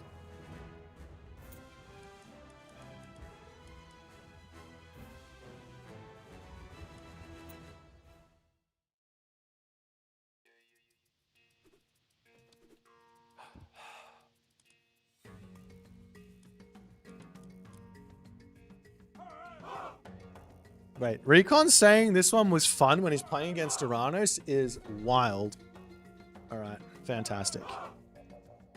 Ladies and gentlemen, boys and girls, sort of members of the jury, two of the titans of Age of Mythology Retold are going at it right now. These are two players who probably have more wins than anybody else in tournament. Actually, hang on, I might be able to do this here. Hold on. This could be really cool or really not cool. We're gonna just give me a second. It might work. Wait, come on. How many H's? That many H's, and then we go. Okay. I don't know if this is gonna work, but we're gonna give it a try. Oh my god, it does work. Look at these guys. This is their head-to-head. This is their head-to-head. So Kavoth and Recon. Recon does have 2 series wins on top of Kavoth in tournament setting. So there is that. What a time to be alive. In the right-hand corner is obviously Recon. So 2 of the best. We have Amaterasu and we have the Uranos. So Kavoth on his favorite of gods. One of the most annoying gods in the game. And obviously the best god in the game. As is basically everybody accepts this now. It took him a while to come around to the idea that Uranos is indeed the #1 god in the game. But now everyone understands that it is. And I'm glad that we don't have to debate it anymore. It's fantastic. I'm pretty excited to see how Recon's going to play this. I did just watch a game of Amaterasu versus Gaia, which I think is a difficult matchup for Amaterasu. And I think that this matchup as well for Amaterasu, for a similar reason, is difficult. So the things to watch out for here are, how is Recon going to deal with Carnivora and Murmillo? You want to build Samurai as Amaterasu, but Carnivora is going to be a really nice thing to sort of make your life very, very tough there. You're not able to build the Samurai without losing them to the Carnivora, which can be tough. On top of that, fighting for a second food source early on is very, very hard here for Amaterasu, but it is Tundra, so you get the food in your main base, which is going to be really, really helpful to get through that early stage of the early stage problems. So there is a world here where potentially not going for Minakata Tomi is an option, because you don't have to worry so much about the second hunt. Going Minakata Tomi gives you slightly stronger Samurai, and that can be really, really nice. It also gives you the Goshin Boku tree, which is a little bit more value later in the game than the Shrine of the Hunt. But Minakata Tomi is so obscenely good at getting you through all the problems in the matchup that I'm not surprised to see Recon going for it. We are going to see Oceanus coming through for Kavoth. And the other thing that I'm interested in seeing here is if Kavoth is going to play for the Thea angle or the Hyperion angle. Unlike Gaia, Uranus has got both angles to play for, and they're both really, really strong. Whether you're going in for a whole bunch of Satyrs and Chaoses, or you're just going in for a whole bunch of Stymphalian birds, doesn't really matter. Both options, super, super strong. So we'll see which sort of angle. Because it's Tundra, it's going to be a very open map. Sometimes you just have to know what the maps are. If you take a look at what the players have actually scouted, I mean, you can kind of understand that it's already open. It's going to be a really tough 2 town center map to hold your gold mines. So I'd be surprised to see Kavoth go for a town center here. But he might. He likes town centers more than the average top player. So we'll see how it's going to go. As a guardhouse now coming up for recon. He comes over here into this position to get the caribou. We could do a relic check here as well as the Shrine of the Hunt comes through. And there is the Wuhao bow of Huang Di. On the bottom side, there is the feathers of Fenrir. It's just going to make your villages a little bit stronger. Dwarven calibers make siege a bit better. And at Ladle of Ehekat. What does this even do? Ranged soldiers attack faster. Towers attack faster. Town centers attack faster. So it's just more damage for your ranged units. But they attack faster. So it's probably like more damage for your ranged units if you don't kite them. More so than anything else. Kinda. Depends on the unit. Anyways. There goes the Carnivora. Wow, dropping it onto the temple is kind of wild here. As the Bushi will be able to deal with this. The Carnivora should be able to get dealt with. And then the temple will survive. As this guardhouse getting attacked. And there is not really a whole lot here that Kavoth is going to be able to do. And he's going to have to pull back and figure out where to go next. Of course, he can just sit here and heal, but this is exactly what Recon wants. If he's trading a building here for early game Bushido, this is exactly what Recon wants. He's going to sit here and just be like, lol, yeah, kill the guardhouse, maybe even repair the guardhouse is perfectly fine and reasonable, as this one Yudo is going to get chased down, takes a little bit of damage. A little house coming down over onto this side as the unit's still taking damage. Bushido still creeping up here as the Caladria takes a little bit of damage and Kavoth has to pull back. I have to say it doesn't feel like it's negative for Kavoth. It feels like he got some damage done onto the guardhouse. But I have to say that's a win for Recon in the early game here. This is really good for Recon just on the fact that he's that much closer to having medium upgrades for free. Didn't take any damage, doesn't have to heal anything. Maybe he has to heal the one Yudo, but nonetheless, he is perfectly fine and reasonable to continue along here. And we'll see where to next for Kavoth. There is somewhat of an angle for Recon to try and grab this town center. But what he needs to be doing is he's got to be super active with the Kitsune and just know what Kavoth is doing in this game. He has to know. You can't really make a decision before you confirm that Kavoth is doing something else. So if Kavoth is going to go full army spam, like he sort of just revealed that a little bit over to Recon by attacking. If it's going to be full army spam, then he's got to go full army spam. If it's going to be some sort of a heroic age, which it actually is, then Recon has to adapt to that as well. And if he does see that armory, the town center, I think, is actually an answer here to like a satyr type, chaos type thing. I think you can probably go for the town center, maybe, and then play a very nice defense there. Just because you don't need to leave the classical age as Amaterasu. It wouldn't work if I'm playing as, say, maybe like even Tsukiyomi. It probably wouldn't work with Tsukiyomi, but with Amaterasu, it's much better because your samurai are basically helping you survive. But another guardhouse actually coming down from Recon. I think I wouldn't have minded seeing a dojo here. But nonetheless, a little bit of damage onto the Caladria as Kavoth needs to pull back. Still hasn't really done anything with his army here, and Recon's defended very, very nicely. He's now going to be getting himself Hunter's Strength. We also see a one Yudo coming through for Recon, and this is another really nice option, which is, like, I don't know if he's going for it, but if he is going to go for one Yudo, basically you just spam the one Yudo out, and you're looking for around about a 9-minute-ish push.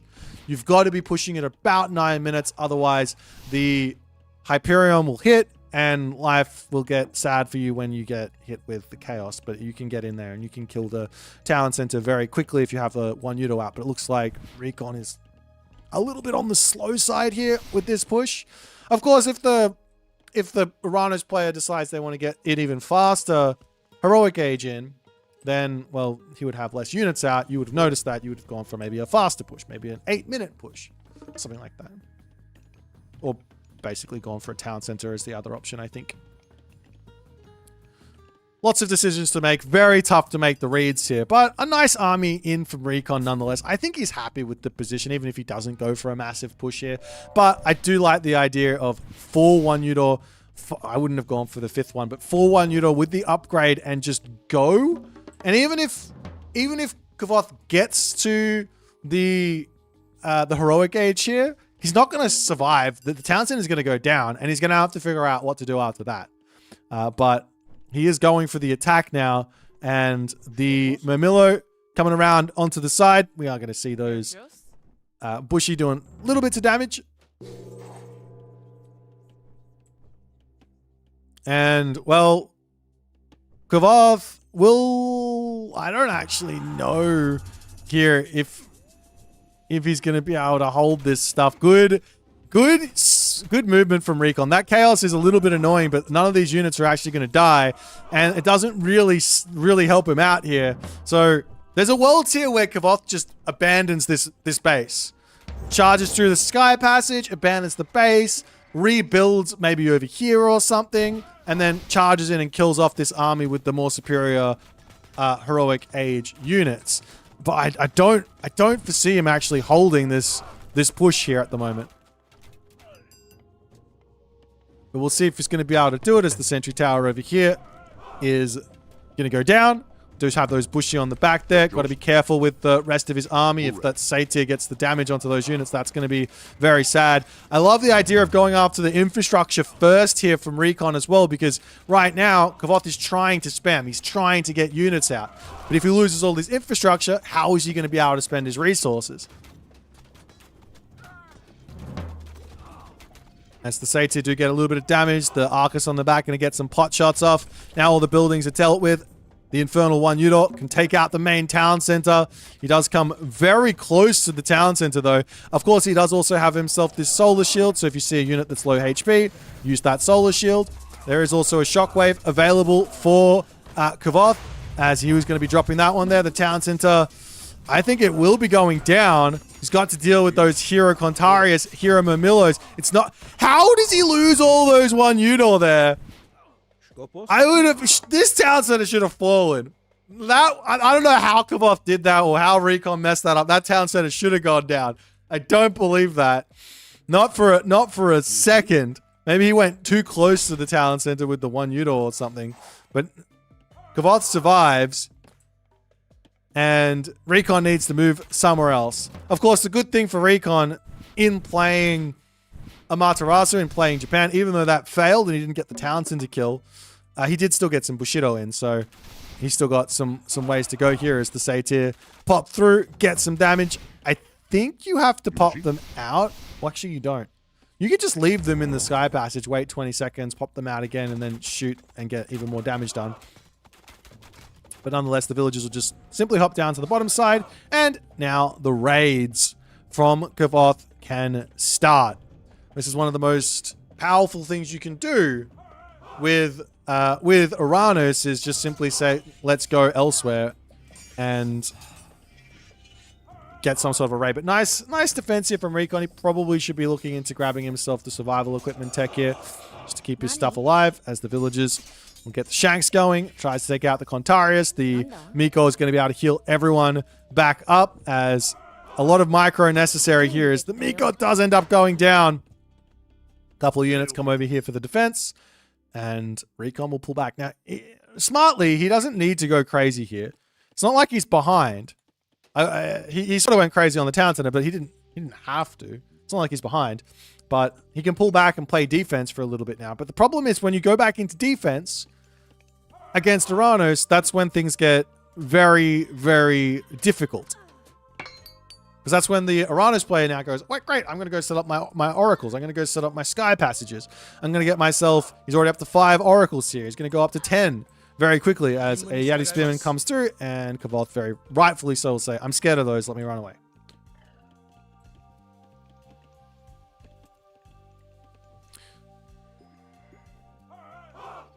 So for the moment here, we've got the Gemini coming through. We've got medium range soldiers coming through as well.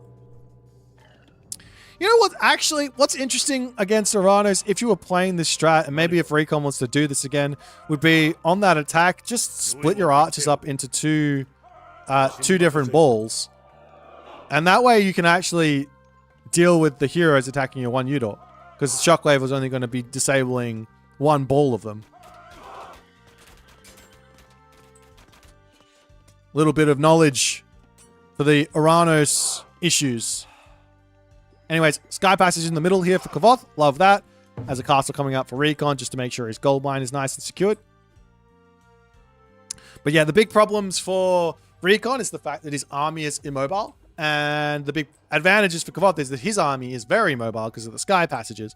So Recon has to ball up and apply pressure and force Kavoth to actually be somewhere on the map to defend a position. That's the most important thing here is we are seeing him going for the raids. Castle is there as, I mean, some Yardie Spearmen are going to come over. He can pop out with the army and actually shank back. As down to the bottom side, units are going to come through. Oracle does end up getting sniped as the citizens over here will take a little bit of damage there. They do pop out, or the army does pop out of this position as well. There isn't access to a Chaos, but there is access to a Carnivora, something like that. Kavoth says, no, I don't want to deal with it. Let's go elsewhere, as he will charge forward. And he's going to attempt to take out this castle. The army not there to defend this. So if you get attacked, well, you can attack back. That is part of the game. Age Mythology. Counterattacks alive and well. Of course, a lot of range units, and they're not very useful to actually take out the castle, but the castle doesn't shoot at its feet, so it will die eventually. As the army will try to retreat back to defend this position. But it might be too little too late as the villagers pop out. We do have the Thunderburst actually coming in for a defensive move. As they will get thrown up and around. Oh my god, this Yardie Spearmen taking so much damage. They're almost all die from one volley of the Satyrs. But one Satyr does end up dying as the rest of these units pull into the palace. Now, luckily for Kavoth, he does have one Caladria already in to try and heal up these units. But he needs more because that Thunderburst did a lot of damage to those Arcuses. Arci? Castle getting repaired up as now the army of Recon searching around for a little something to do. You got the destroyers, Arcus as well coming in for Kavoth. The one thing that Recon's not done yet, and I don't really understand it. I understood it early on, but I don't understand why there's not any dojos up at the moment. We're playing Amaterasu. Of course, the Carnivora is an issue, but if I get Carnivored right now in this position, I'm like happy. 25 favor, that shuts down. It's basically one less Satyr that could be out on the map, which is good, right? So I don't mind going into Samurai and losing one to a Carnivora now, especially when they're going to be necessary to deal with the destroyers and things like that.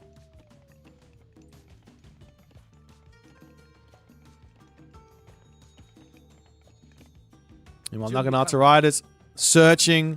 Oh my god, I love this from Kavoth. He's going to be able to drop Sky Passage down here at some point. So the Naginata Riders just missing out on that corner there. Also just missing out on the Oracle. You got to go to the corner. Barely misses that one. Nonetheless, units coming through. Do you see the Chaos coming in there as the Satyr gets some big damage in. Bushy on the back. They're getting those snipes in as all you got to do is pull the Satyr back. And now the Bushy are actually just out of position to some degree. Meanwhile, Satyr coming in again. They're going to try and get on top of those Yumi archers and get a big pierce attack in. Next tier of Bushido does come through there, though, for Recon. As that's going to be a nice... Well, it's going to be a nice option now for him to actually push back. But the castle or palace is scary. And now we see a town center coming up for Recon. 62 villages to 48. Kavoth has pulled ahead just a little bit. The citizen can come up here and start eating the Aurochs. It's one of the big advantages, I guess, of playing Uranus is you basically never need to farm.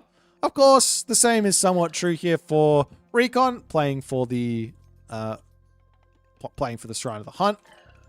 And he does have food on the back here as well that he can eat at some point, as his town center is now up. And the Naginata Riders sneaking around onto the side.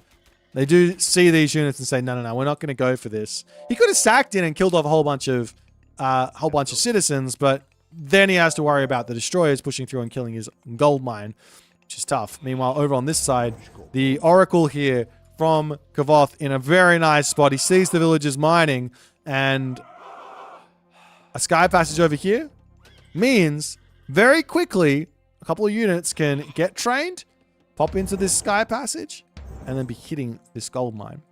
He doesn't even need to train him. He can just walk over there if he likes.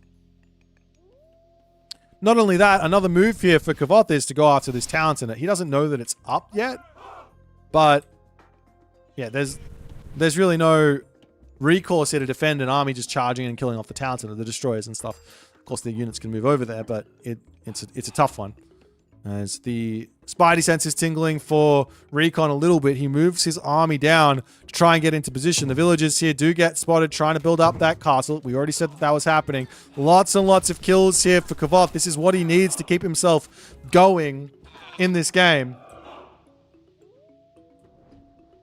As the Naginatarites, however, pull around onto the side. This is going to be a nice attack for Recon. He catches out the army. Of course, losing the villagers is not ideal. Shockwave comes down, but picking off the entirety of this army with a good trade should be nice. Of course, the Carnivora here is getting some great value on this fight as the front of destroyers will finally go down, and then the Arcus will fall behind it as the Bushi can now also take down the Satyrs and the Carnivora as well. Meanwhile, onto the top, Town Center coming through for Kavoth. Did Kavoth see the Town Center? He still hasn't seen it, but he's got to have some sort of an inkling. It's not that important for him to have the town center. He's got 72 villages, but still he needs it for population. So why not grab it and enjoy?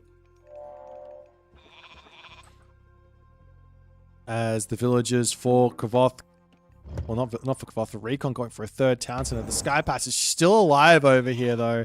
And the Oracle is just like, hello there, sailor. I see you. And you're not going to get that. That's not for you. And Recon will say, all right, fine. We'll go off to the town center here. And I think this is fine. He doesn't need this town center. He can push this top one, grab this position, and take this corner. I think the corner is more important here for Recon than this top corner is more important than the bottom corner. Just because things are less spread out, so he can actually cover it all.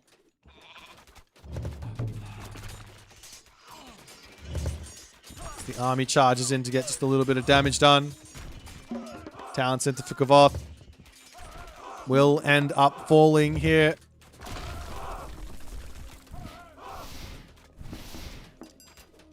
As the units all popping up, and all of a sudden Kavoth's army is looking a little bit strangely populated here. Pulls around onto the side with the Contaris. He doesn't have enough favor for another usage of Chaos just yet, but the Contaris get onto the backside to take out the Oyumi. Nice play where that's concerned. But a good trade back from Recon as he's probably going to just get himself some more Oyumi out here. Does he have enough stuff to actually push? It's looking like he does. I mean, this town center going up right next to a palace is a little bit on the risky side because the destroyer does so much damage. That being said, all of the Yumi archers can take out a destroyer somewhat quickly. At this stage, 76% pierce armor. It's a lot, but there's a lot of Yumi archers there. There's more units popping out. Kavoth gets up his, not Kavoth, Recon gets up his town center. The Chaos does go down, and all of a sudden, Kavoth has managed to hold this position. And I think now Recon is the one in trouble. He's run out of gold over here. Villagers over onto this gold mine now. They're going to get hit immediately.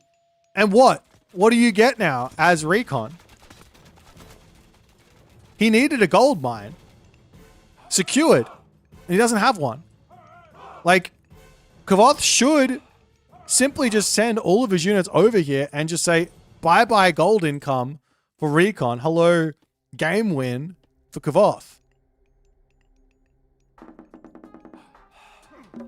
Now, villagers garrisoning away for Recon.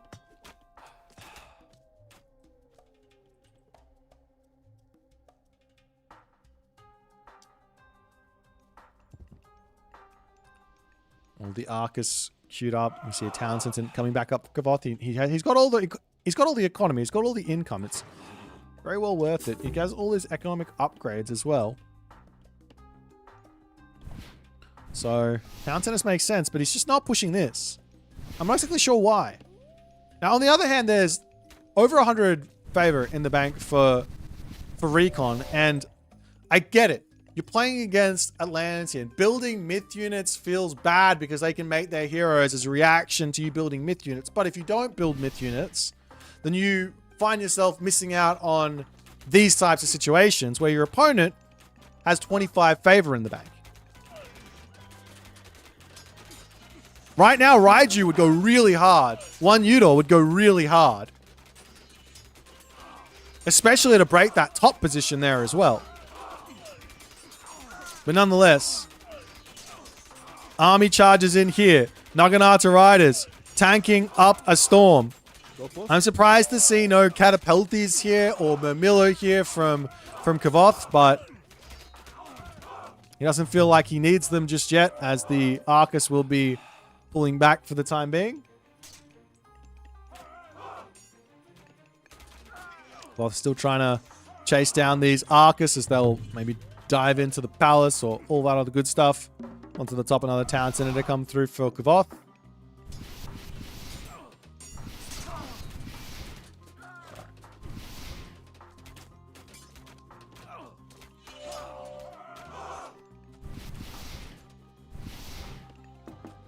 Town center coming up for recon here as an attempt at the palace being there.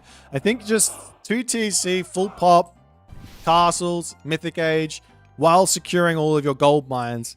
This is fine. You can probably pull this back being 2 town centers to 4 town centers if you recon here. Maybe not. I don't know. Kavoth can go mythic age through Helios and life can get very, very tough if you don't keep on making trades happen. So you do have to keep something alive.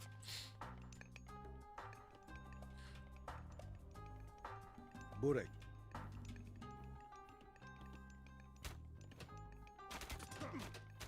Meanwhile, Arcus getting chased away. Naginata Riders coming over onto the other side.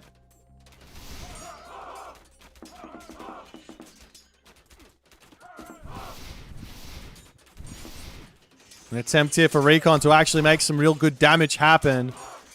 I'm missing the Yati Spearman here from recon for sure. Even just mixing in like 5 to 6 of them. Like 5, well, yeah, just 5 of them in this type of a battle would just be absolutely amazing for him in dealing with these Contarius. Recon also, yet again, trying to go for a town center. Trying to go for a town center. While he goes for this fight, he has to win the fight first. Chaos comes down yet again, and guess what? Guess what? Would have been really good and would have prevented that chaos from happening. Probably won him the fight, or at least forced out a whole bunch of heroes, and then you can run elsewhere. Raiju. Where's the Raiju?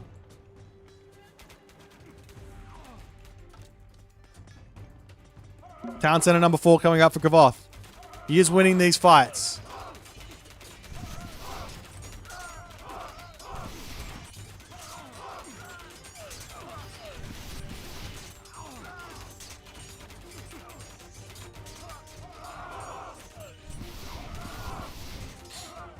We'll see if Kavoth can hold on here. Do we have any sort of siege coming out from recon?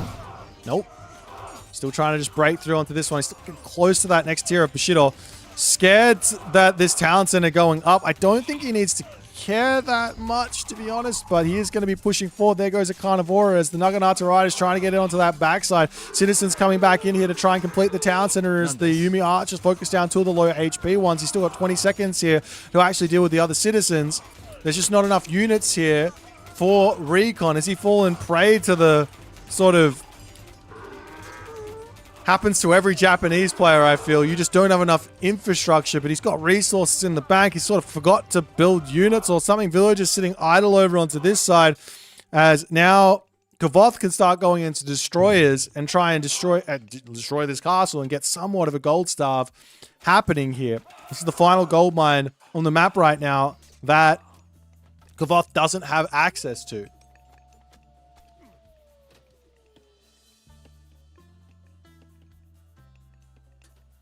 As you see a nice big fat raid coming in from Recon to try and deal with this. Go after the town center as an idea. Where else can these villagers go, though? Recon going up to Takamikazuchi. Takamikazuchi. I just don't get it. I don't get Takamikazuchi. He's not even building any infantry. We'll see if we can make it work as the Arcus do pop through here with the help of the Sky Passage. Very tough to actually break those. Meanwhile, over onto this side, the Destroyer's coming in, and they will indeed destroy this castle. Destroyers are infantry, yeah, but Recon isn't... This isn't Recon. This is Kavoth. Recon going Takamikazuchi, he should be building infantry, because this is the infantry god. Of course, one good Divine Slash can always win. The split here from Kavoth is he's like, let me just play around a potential Mythic Age coming through. But also, I don't know if Kavoth is just memeing a little bit, but explain where the Catapulties are. I'm pretty sure Atlantean has the best counter infantry. Sorry, not counter infantry, counter cavalry in the game in terms of DPS. Don't understand where the Catapulties are.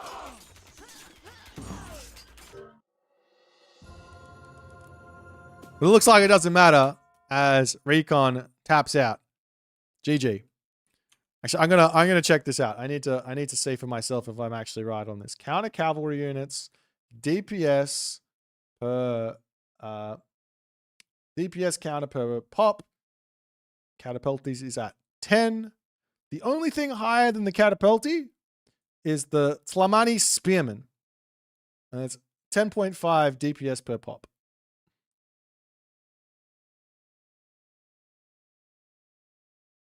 Anyways. GG. Well played. Fun game here from Recon and Kavoth. Hope you guys enjoyed. If you did enjoy, make sure you hit the follow on the Twitch. If you're on the YouTube, hit that subscribe button. And I'll see you guys in the next game.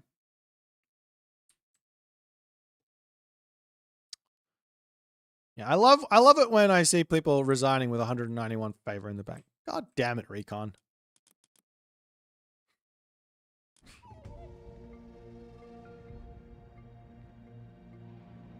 God damn it! Recon needed 6 Thunder. Only you would go 6 Thunderbursts.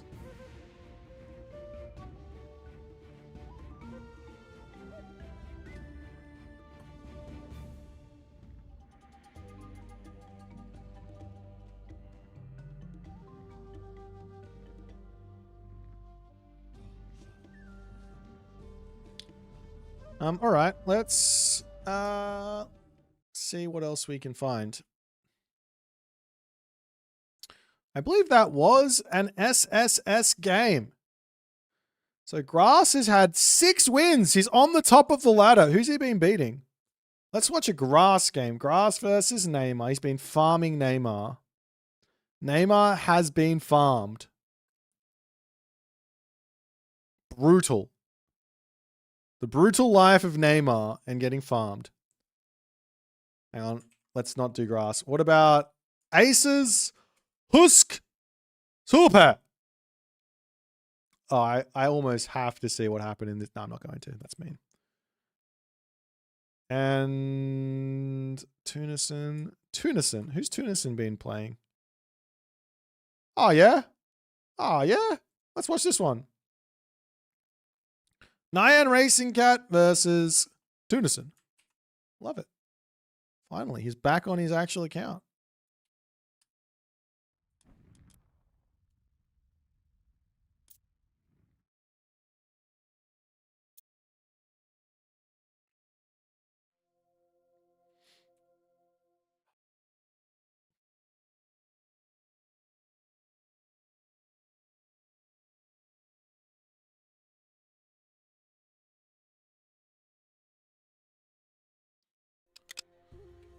Alrighty.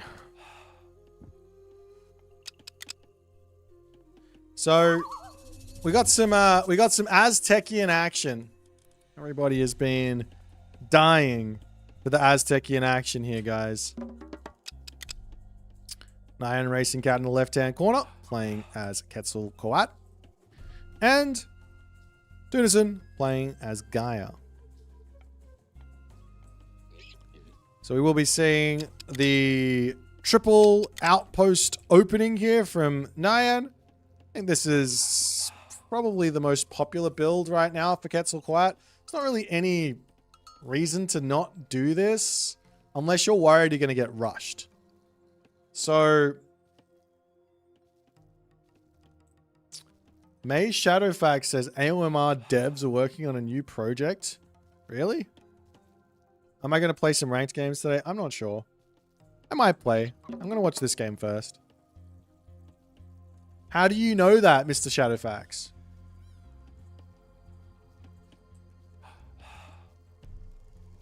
Do we get a spicy leak? I hope we do. That'd be funny.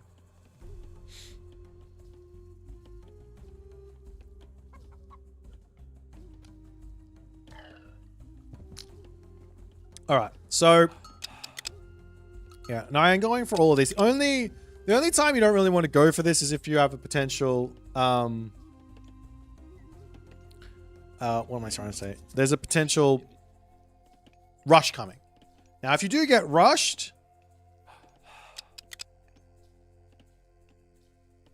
if you feel like there's a rush on the table, actually, you know what? Actually,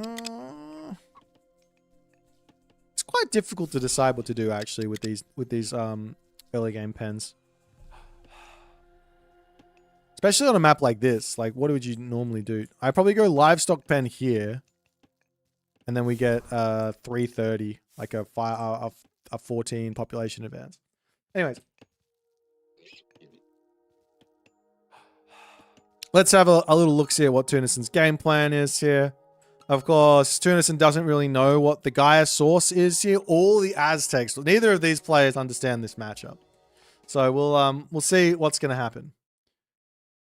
First and foremost, I can already tell Nyan's going to go the wrong minor god for the classical age. Everyone's been going through Patakat. But you want to go through Hui Coyote in this matchup as Kets. Without question, that's what you want to do.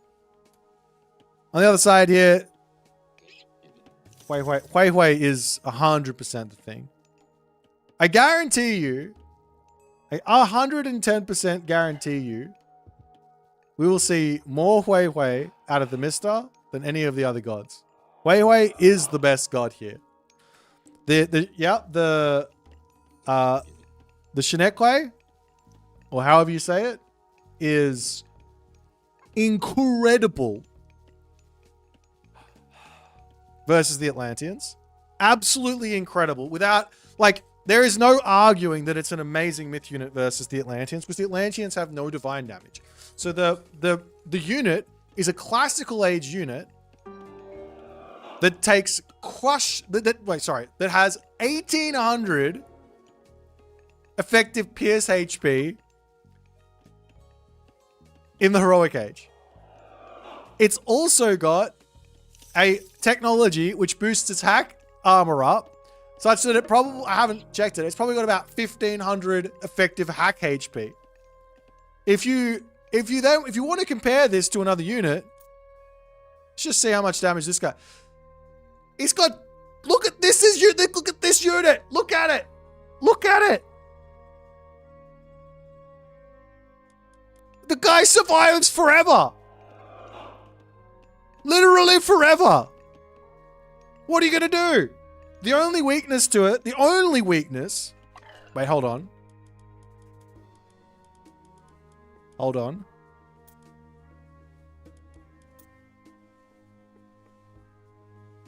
The only weakness is the behemoth. The behemoth will absolutely and unequivocally demolish the tower. However, guess what? The tower can literally run away. It can literally just run away, and then you can just kill the bloody behemoth. It's not that hard. So yeah, there's no answers for the Shinekwe, for the Atlanteans. You build Hero Momillos, you get greeted with units that kill off those guys. If you can get the Sean ones, the game's over. So Timmy Top. Appreciate the prime, my friend. Rock dwarf with laser eyes. Exactly. You cannot go wrong. Anyways, we got some noble huts in Nyan. This is unequivocally the incorrect way to play this this matchup, because the Ocelot Warrior loses to the Murmillo in a resource effective manner. Of course, if you find yourself with an advantage, you will be able to win with those Ocelot Warriors.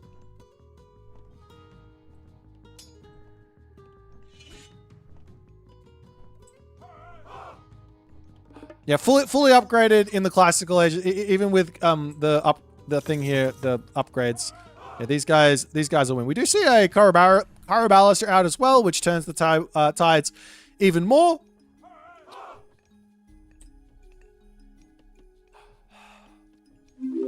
Vertigo Effects, thanks for the subscription, my friend. You legend. Appreciate that. Thank you, my dude.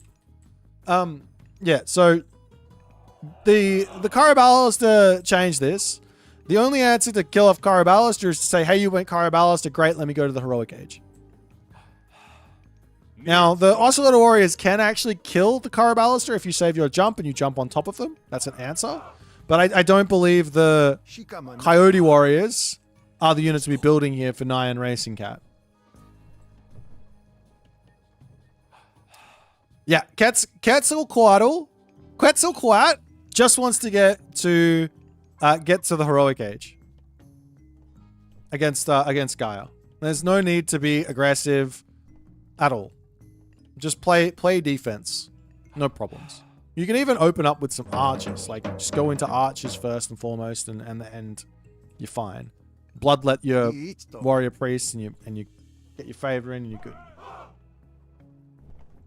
Which units will wreck Caraballis? Actually, true. The Coyote Warriors with Tailwind are actually quite good. They'll take out the Caraballis to some degree. But there's a couple of problems to have to deal with there as well, like box formation. You see an armory coming in for Nyan, and he is actually going to the next age, which I love. And he's going to be eating his goats on top of his livestock pen, which I also love. But he is still pumping out units for the time being, which I'm a little bit confused about.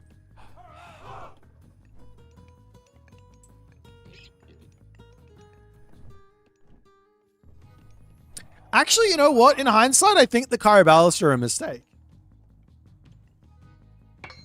Right? Like, if you go Caraballister, it's an incredibly big spend to go for Caraballister, which means that you can go pure Ocelot Warriors and overpower the opponent by just jumping immediately on top of the Caraballister in the fight, kill those off first, and then you can take out the Murmillos because you just got more stuff than your opponent does.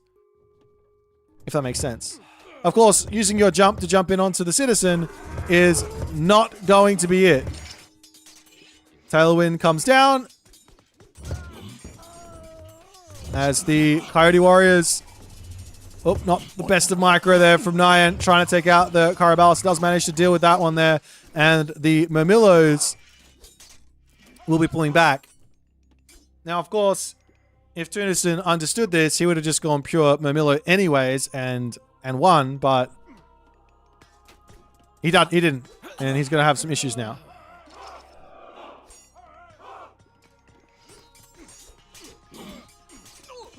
So the Ocelot Warriors can be turned, their special can be turned off. So just turn it off, and then when you're ready, you right-click on the unit you want it to jump onto, and then you turn it on.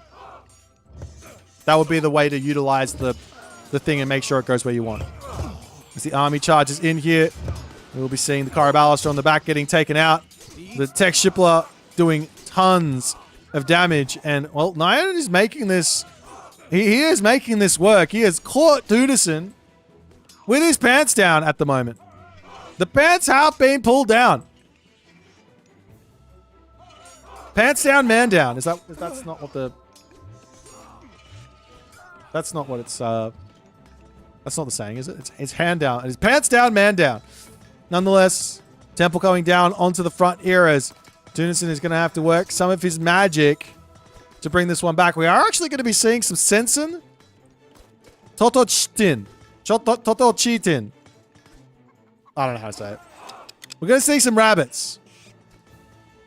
To be completely honest, I would not build those here. I would save up for another Tailwind. That is your best usage of favor if you're going to be playing without the towers in the classical age. The bunnies, do not do it. Maybe as... Nah. Yeah, nah, you got Blood Pact. Bunnies are more cute than the Tailwind, exactly. He's got 3 of them. And he went hard on them. You look at it, it's 14 favor apiece. That's 28 favor. You're halfway to Tailwind. But Tunison gets himself back up a half-decent army. And we'll see him pulling back here. Diving back in. He dives in onto this. The Murmillo get through. And now he needs to get on top of those Caraballister. They will do some good damage. He does manage to do so as the Caraballister will end up going down. Is there enough stuff here now for Nyan? I think the answer is a resounding yes. And those buddies are getting value. They're starting to get some real damage in. Hang on. Let me have a quick look. Does any of them? Yes, we got one with some extra damage here. So as these guys go up, they get veterancy. Up onto the top. Citizens dying. Yeah, the buddies get veterancy. And they have a couple of different tiers. I think they have 2, 3, 4, 5, 6. They have 3, 4, 5, 6. They have 4 tiers of veterancy. And of course, if they get to the like 4th tier, then they're well and truly worth it. They're very, very strong. But getting there is a little bit of a challenge. But the other challenge here, the main challenge here is that, well, Tunison,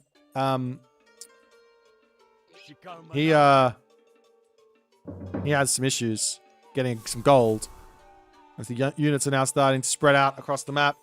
Nyan has taken his foot off of the pedal, however. He says, let's go heroic age rather than looking for the gold staff. Citizens have been spotted over here as the Coyote Warriors come through, getting little bits of damage done. Now they're going to bail off elsewhere. They do have the speed advantage on top of the Murmillos, even with the Murmillos being on top of Lush. 5.2 speed for those. It's insane, right?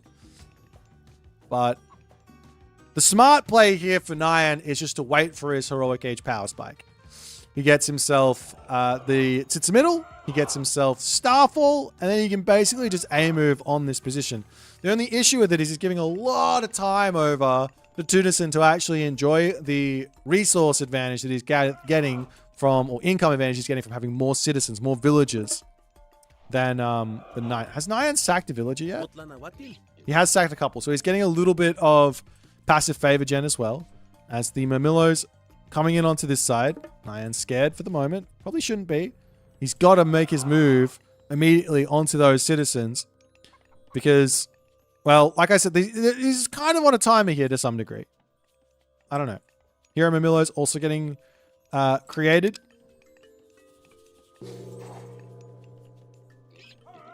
You do see the Tajipla to come through. And Nyan, eyes on the prize here. He's going to try and take out these buildings as the Tajipla are going to get a little bit of damage done from afar. And of course, Tunison can pull back and he can move up to the top gold mine. Run these citizens, go elsewhere. Starfall getting dropped down onto these units here. And Tunison says, no worries, my guy. Let me out of here. I don't need to deal with this in the slightest. As the citizens over here slowly getting taken down. 4 Titsamiddles now available for Nyan. His army is absolutely stonking. And the unit here that Nyan should be rushing to, he shouldn't be wasting any resources on anything other than this. He should be rushing to the Sean one.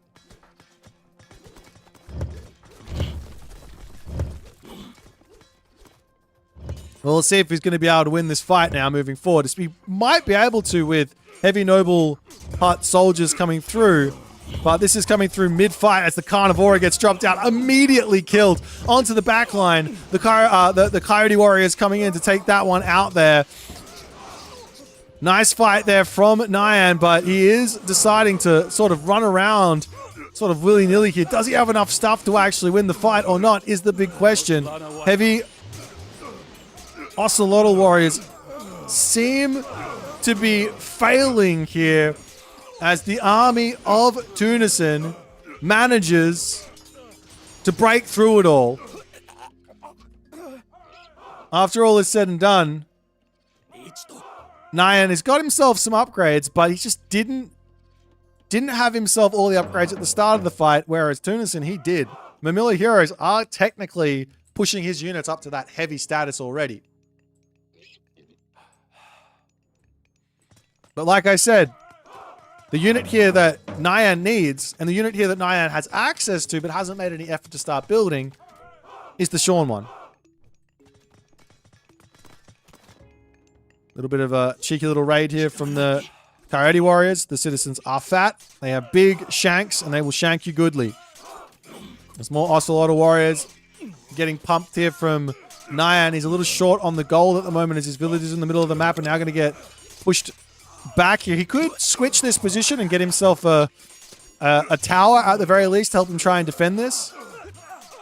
The military speaking, he just does not have anything really here to help him defend.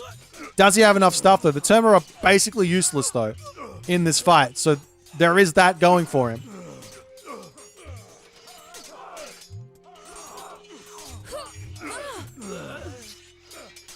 Villagers falling to try and help out in the fight. 20 favor in the bank. Terma pulling back ever so slightly, getting little bits of damage done. And it looks like Nyan has held for the time being as Tunison will need to pull back yet again. I'll say it again. I'm going to say it again one more time. Palace. Sean won. Nothing else matters. One palace or Great Temple. Sean won. Hero Mamilla is coming through for Tunison. Tunison, he has to keep pushing. He can't take his foot off the gas and then allow Nyan to go into this Great Temple because he's got no real good answer for Sean 1 Eagle Warrior, which should be the comp that Nyan is going to be going for. Eagle Warrior kill off the Kara Ballista, which kills off the Sean 1, so you deal with those, and then the Sean 1 kill off everything else. Tejipla getting converted here to attempt to hold all of this. As the Eagle Warriors will get, well, there's not really many of them. Is there enough stuff here is the big question. With the Son of Osiris and all the other good stuff, I'm not sure there is. There's a slight military advantage for Tunison, but these, like I said, these Terma, they're not really doing anything in these fights. So he's missing out on that. And he will have to pull back again.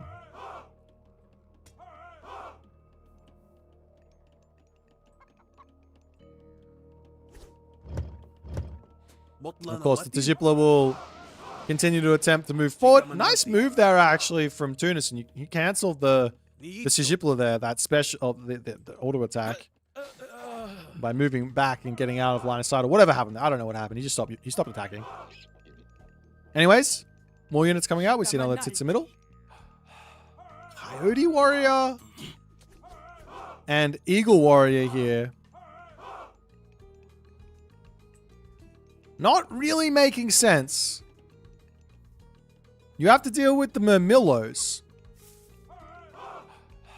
I guess Nyan's feeling like he's already invested into the Noble's Hut, so why not just go for only Noble's Hut units? It's cheaper than having to go ahead and buy like tech for the Great Temple or something like that. Meanwhile, walls are up all over the place as Tunison is happily on 2 gold mines. He's got a second talent center behind this. He's going heroic age as well. He's done a ton of damage to Nyan's economy, and to some degree, Tunison just needs to sit back and wait. Sit back, wait, and find the win with income purely.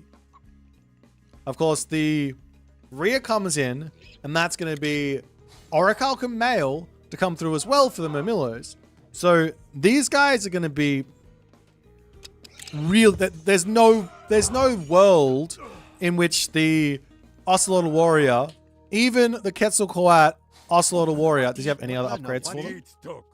No. There's no way that this unit is going to be beating up the Murmillo in the Heroic Age.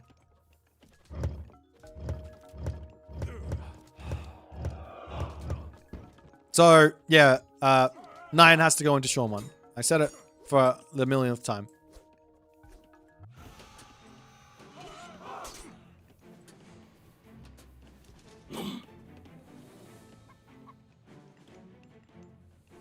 Now up to the top side. Nyan's going to try and break through this, hit the gold mine. The citizens will simply just pull back for the time being.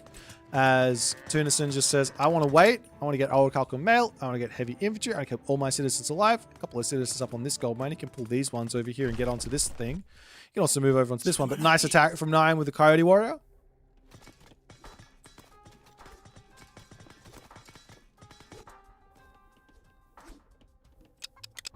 And as Tunison is playing a game of cat and mouse for the time being. Could also try and get over onto this position. But a palace here makes sense. Gets this sorted. And then he should be good to go. We still don't see a great temple from Nyan Racing Cat. It could just be he doesn't understand that the unit exists. I don't think that's the case, though. I'm like 95% sure Nyan knows that there's a unit that comes from the Great Temple that's really, really good. Nonetheless, the Murmillos, they have spotted this. The Oracle gets the scout in. He sees villagers over here. And unluckily for Nyan, he's going to get caught out. 8 villager losses here is gigantic.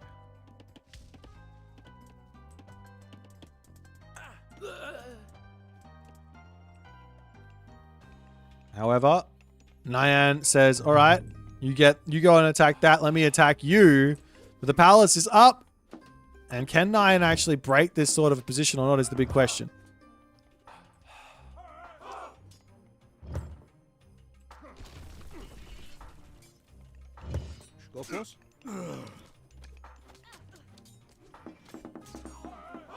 Citizen all diving into the palace. Town center coming up for Tunison as well, as the Murmillo will be pulling back.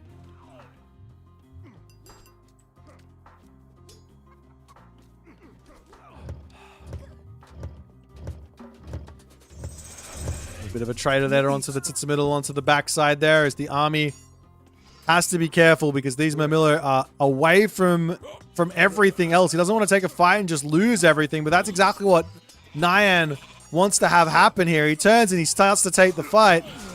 Can Nyan win this or not is the big question. The army, like I said, Tunison, once he gets all those upgrades in, those Murmillo are going to be unkillable machines. And they are being unkillable machines right here, right now.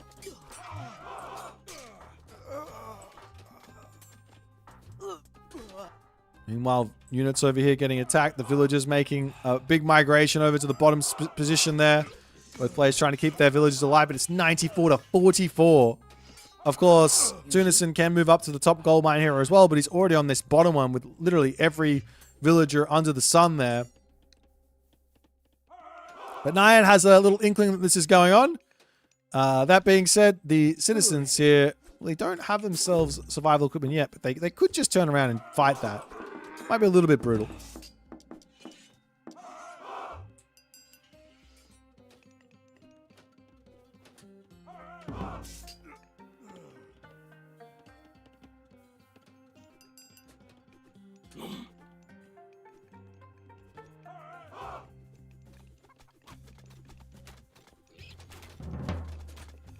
Meanwhile, Nyan poking his head in yet again, but just like this well, I guess the Eagle Warriors are going to be tough to kill. You kind of need to go into Contarius to kill off the Eagle Warriors. Because the Eagle Warriors are going to be... Well, I don't think they beat out the Terma, actually. Terma will beat out the Eagle Warrior, but the Eagle Warrior can space the Terma for quite some time. 5.8 speed is a lot, though.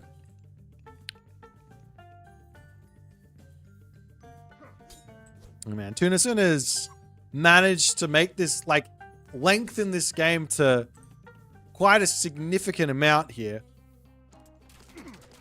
by basically distracting. And now he's in a position where he's going to start being able to take out a lot of stuff. The Great Temple for Nyan finally attempting to come up here, but at this point now, the units are looking very, very strong as the Eagle Warriors shooting, scooting somewhat nicely, but the Mamillos, they're on top of them now, and at 4.8 speed, that's going to be more than the 4.5 speed of the Nyan Eagle Warrior, and Nyan there will tap out as somehow, some way, Tunison manages to win this game. A game of throw after throw after throw ends up with Nyan actually being the final player to throw in this game. And he threw by not actually going for a Great Temple earlier.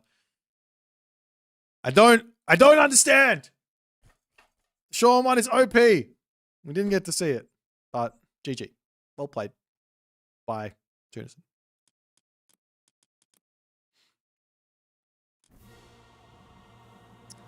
Boit, thank you for these 26 months. You legend. I've been well. I hope you've been well too.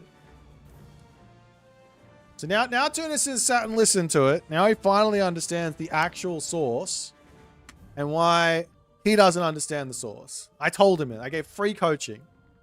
Next time, $50. Next time.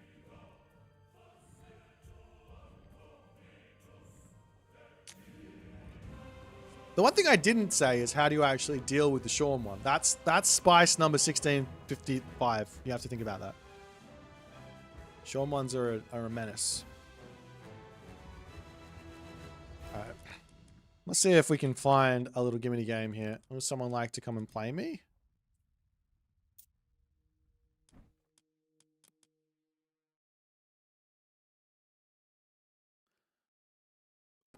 I'm almost 20k followers, really?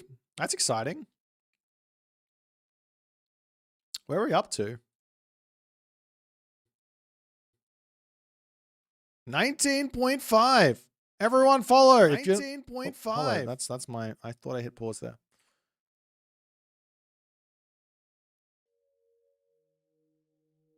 The Sean ones beat Contarius? Yes. Kind of. $20,000 tournament when you hit 20,000 followers. Sean ones will beat Contarius at very large numbers. At the smaller numbers, the Contarius will beat the Sean one, I think. Do not believe the Sean one beats the Contarius 1-1. But I think the Sean one beats the Contarius like 10-10.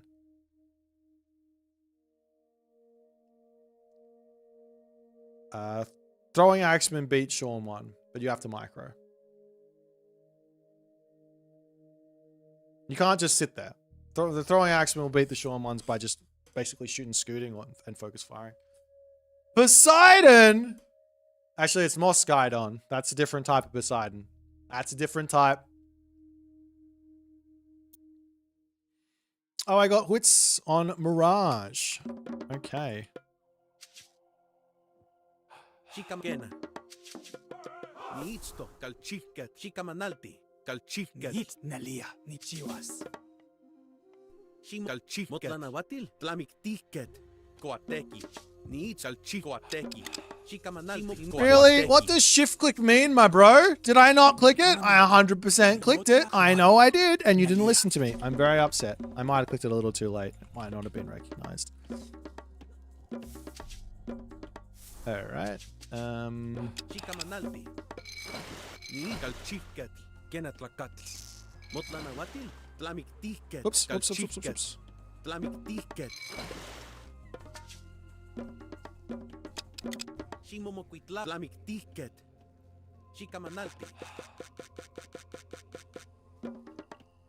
I think I should have herded my my stuff here. Actually, let's put this on the other side. Yeah, no, let's put this on the other side. The postly. Motlanawati tlamik tiket. Ni itsto koateki. Chikamana. Ni itsta ni nalia kuali. There's a world where if I just get rushed here, it's pretty bad. Ni kenät lakkaa teki. Motla na watil? Kenät lakkaa kalchiket kwa teki. Motlana watil. Motlana watil? Shikamanal eli tlamik tiket. Shikamanalti. There's a few things there's a few things I'm worried about here. I'm not gonna lie. I'm gonna stop building fish so I can get up this next cow pulley. I'm gonna put it on this side, so at least the villages are somewhat safe. Niitsto. Shimomokuitlawi. Shikamanalti. Okay, he's going dock. I'm happy about that. I'm not getting rushed by a centaur, which means we have a little bit more safety. My wood lines are absolutely garbage though.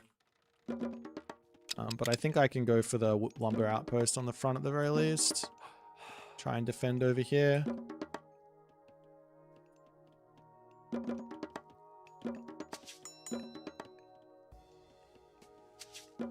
I need another house, don't I?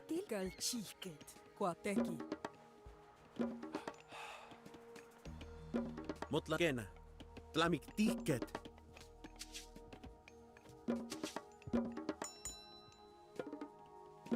Now we get ourselves the temple. Shikamanalti. Try and build myself a base that I'm not gonna just die in. Of course, I could have been the one to go and rush him. That would have been smart. I could have just done that. Oh well.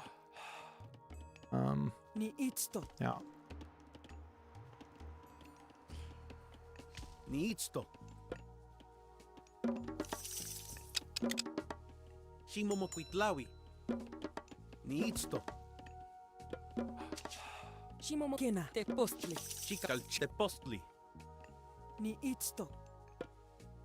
Kalchi te postli. Okay. Motlana tlamik nineki tlamik tiket. Niikena te postli. Shimomokuitlawi. Shikena te postli. Motla nineki te postli. Wait, why did I go Molina? I don't think Molina's right. Oh god. That's not good. Motlana watil. Shimomokuitlawi. Kalchiket. Okay, that's fine. I'm just gonna have to outplay, I think. These guys over here. I'm gonna move them. Actually, we'll put the tower here. Yeah, better spears for sure. But we don't really want better spears. We want to get the safe stuff. That's fine.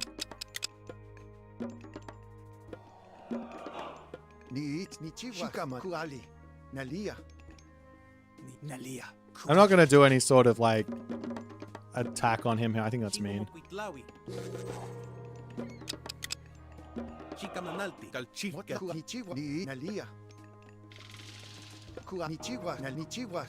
Kuali. Motla na Shikamanalия. Nichiwas. Mot nalia. Kuali. Ni itztok. Nalia. Motla na Nichiwas. Okay. Shikuali. Ni Nichiwas. Shiknalia. Motla kuateki. Motla kuali. Niitsto kalchiket. Nichiwas. Motla nalia. Nichiwas. Shikamanal kalchiket. Shikalia. Niitsto kuali. Shikuali. Nichiwas. Nichiwas. Nichiwas. Shikamalia. Shimomokuitlawi. Elis.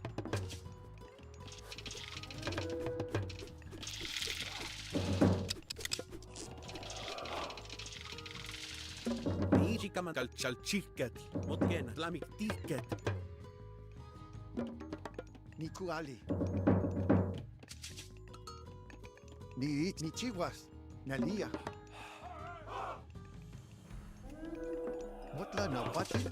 Shikaku ni chihuas. Nalia. Motla ku nalia. Ni kuali. Na ni chihu nalia. Ni motla na shika ni chihuas. Motla na wati kuali. Ni itstak. Ni itsto. Ni postli. Motla na wati. Kenat kalchiket. Na kuali. Shimomokuken ineki. Pastolti. Ni kuali. Nalia. Ni it motla na watil. Shika nalia. Ni chihuas. Kuali. Na ni chi kuali. Te chin miktian. Kuali. Titra te witin. Lamik tiket. Ni it shika manalti. Motla na watil. Tia win. Shikamanal ni chio. Motla ni it stok. Shika manalti. Motla na wat ni nalniku nalniku nalku ni chalku nalnichiwas. Ni kuali. Nalia. Titra te witin. Kuali. Ni igal Shika manalti. Ni chalia. Ni it shika manalti. Kuali. Ni it stok. Motla na wat nalia. Ni chiwa nal kuali. Ni shika manal na ni chiwas. Okay. Motla na kuali. Shikaman kinekal chiket. Shikamanalti. Motla na wat mamote post. Motla na wati. Shimomokuitlawi. Elis. Kena. Ni shika manal chiwas. Ni nalia. Ni itsto. Actually, I should just go next age, you Motla know? na wat ni it ni nalia. Shimomokuitlawi. Kalchiket. Motla na watil. Kalchiket. Shimomokuitlawi. Kalchiket. Kalchiket. Ni ichikama shimomokuine pastolti. Motla na wat kinet pastolti. Motla na wat ni chiwas nalia. Kuali. Ni chiwas. Ni nal kuali. Ni nalia. Ni itsto te post. Shika nalia. Ni chiwas nal kuali. Shikam ni ne masewalsi. Ni its kalchiket. Motla na watil nalia. Ni chiwa nalia. Kuali. Nalia.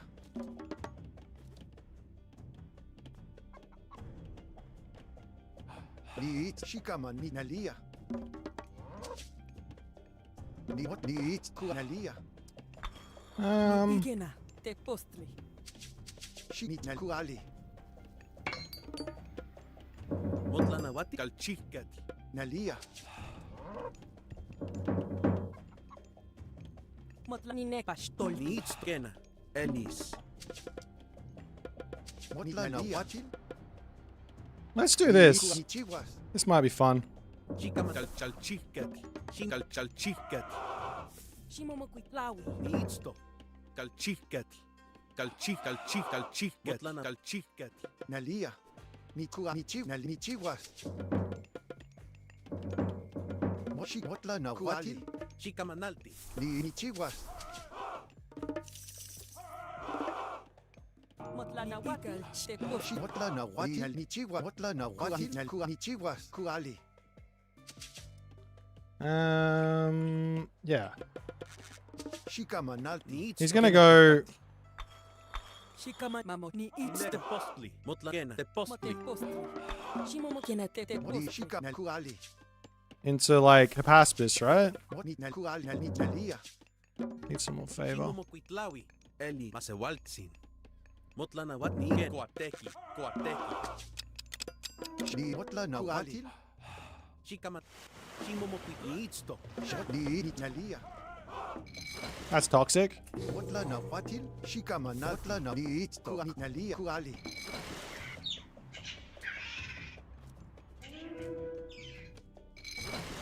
Shikamanalti. Ni itstok. Shikamanalti.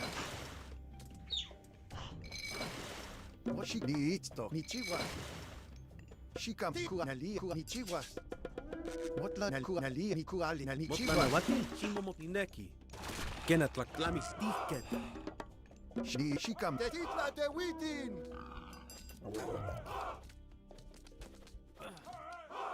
Motla na watil. Ni kuali. Ni motla na watil. Ni chiwas. Shikama nalia. Motte chingmi te postli. Ni Elis. Ni shika motla na watil. Ni itsto. Titla de witin. Ni chiwas. Kuali. Nalia. Titla de witin. Ni itsto. Kuali. Tiawi. Motla na watil. Ni itsto. Ni chiwas.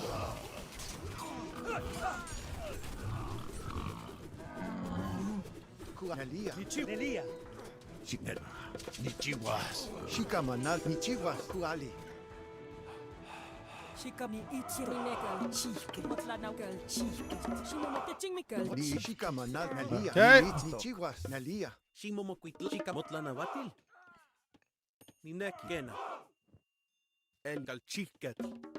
Shikama na mamo kal Ni shikaman. Kuali. Motla na watil. Ni shikamanal. Na nichi kuali. Shikamanal. Nichi kuali.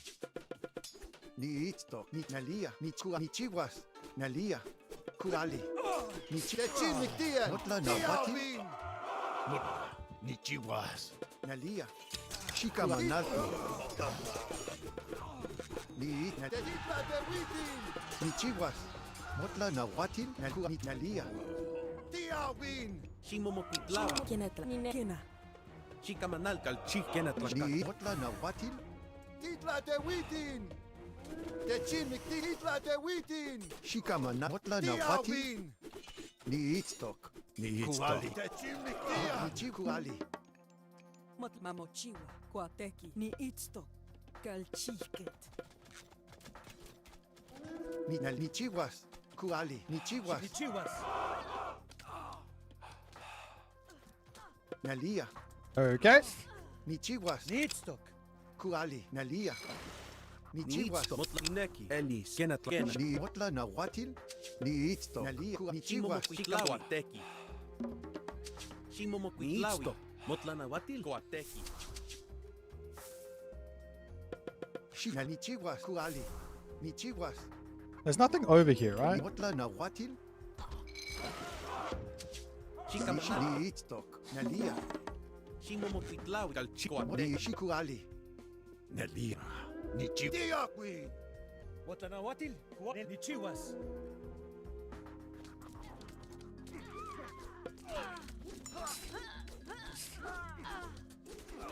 Nelwali. Nichiwas. Nelwali. Nichiwas. Nelwali. Nichiwas. Nelwali. Nichiwas. Nelia. Nalia. Kuali.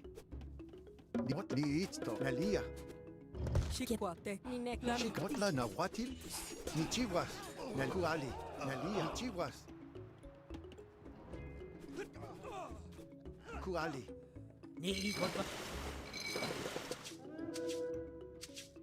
Ni motla na Nalia. Ni kuali. Ni chiwas. Nalia. Needstock. Shikamanalti. Nichiwas. Ni chiwas. Where'd my guy go? There he is. Shikamanalti. Nalia. Shimo kenet kal chike. Motla na kal chike. Ni chiwas. Nalia. Ni kuali. Needstock. Nelia. Needstock. Nelwali. Shikamanalti. Motla na watil. Ni Nalia.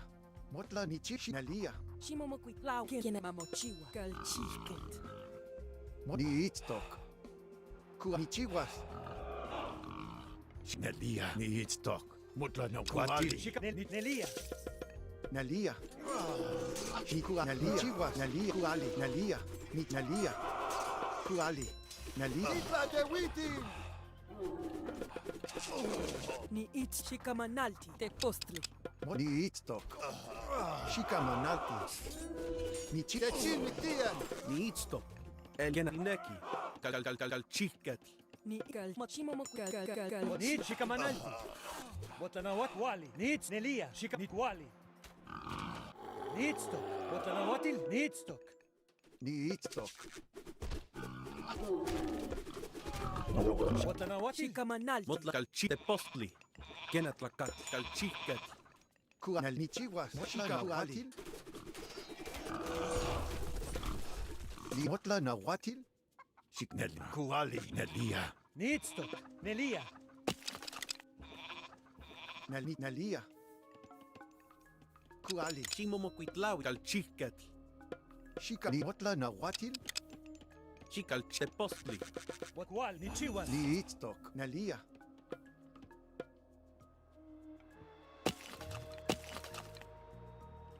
Shikaman. Diawin. Am I missing one here, maybe? Ni itz kuali. Motla na what chimo. Nits. Ni chiwas. Chimomo kalchikat. Matlagal chiket. Ni ikal chiket. Shikal chiket. Matlanawa chimomokwitlawi. Shikamanal Nelia. Oh, there's one there. Nahuatil. Ni chiwas. That's no good. Chikamate postli. Matlanawatil kal chiket.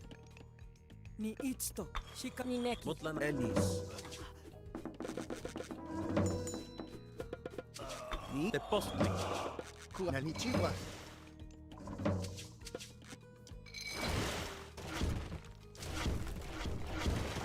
Chimomoquitlawi. Chikamanalti. Ni itsto kal Ni chiket. shikotla nahuatil. Shikua ni kuali. Shimokal chal chiket. Chimomokalkalawi. Chikat. Matlanawatil kal chiket. Motla na watil ni itz. Ni itzto. Ni motla shikaman. Ni chiwas. Shimomokal chiket. Kalchikat. Motla na kuali.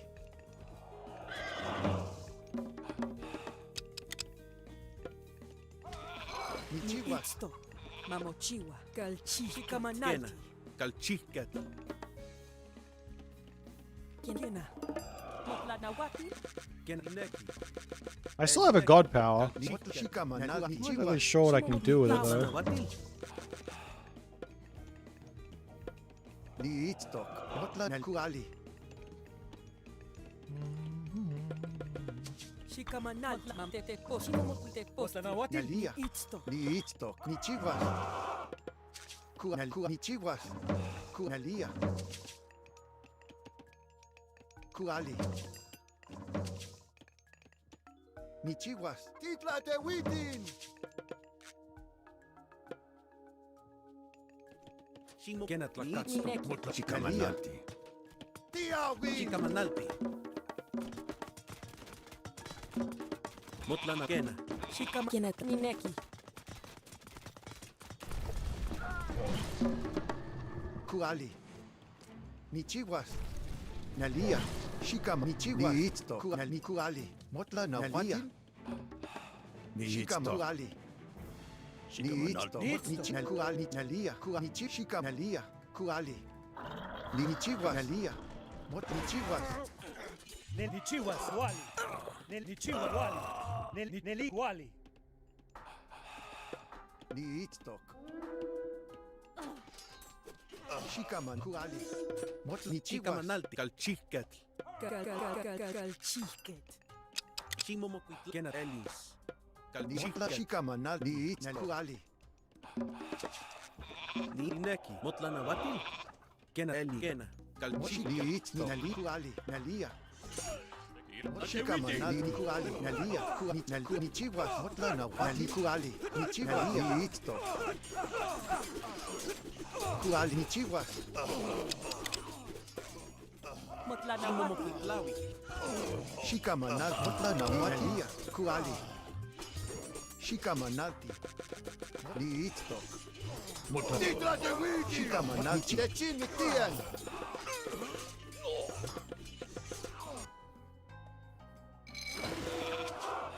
Motla na watil. Ni itz. Ni shikamanalti. Shikaman. Neli wali. Motla na watil. Nalia. Kuali. Shikaman. Kuali. Ni itz. Shimomokwitla kal Motla na wat. Kalchikat. Ni itzto. Kalchikat. Motla na watil. Ni motla na ni kuali. I need another temple, I think. Ni neki. Kena. Kena. Elis. Kalchiket. It's my mythic. Oh, that's an option. Let's do that one. Nalia. Kuali. Ni Nali. Motla Kuali. Needs to. What does it cost again? Food. Ni Right. Motla ni Nal Even Kuali. better. Chikaman masewaltsi. Ni itsto. Motla nawatil. Kalchiket. Ni Motla na Watil. Ni Kuali. Motlanahuatil. Kalchiket. Ni Motla na Watil. Oh, what the hell? Ni Shik. Ni Itsto. Kena. Oh, stupid, wasn't it? Motla ni Kualia. Did I get the third temple? I did. Shikamanalti. Ni Mamochiwa. Kuali. Ni Kuali. Nal Kuali. Shikamanalti. Ni Chivas.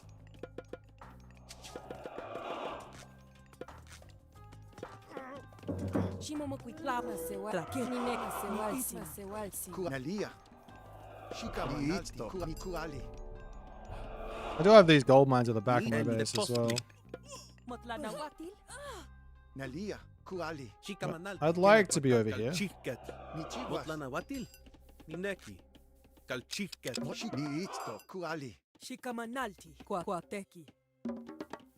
Shot. Ni Itz. Nal ni Chivas. So we'll go into the, Lawi. Kalchiket.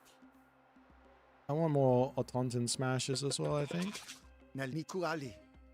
Needs to. Koateki. Ni Motla Nalia. Motla nawatil. We'll go into these guys to kill off his Chikamanal. centaur. Koatbiket. Motla na kalchiket. Shot. Ni Itz. Kuali. Titla de Witin. Shimomokuitlawi. Kalchiket. Nalia. Ni Chivas. Motlana postli. Ni Chivas. Motla na Watil. Shika Nalia. Ni Chivas. Ni Itztok. Mutla na wat Nalia. Kuali.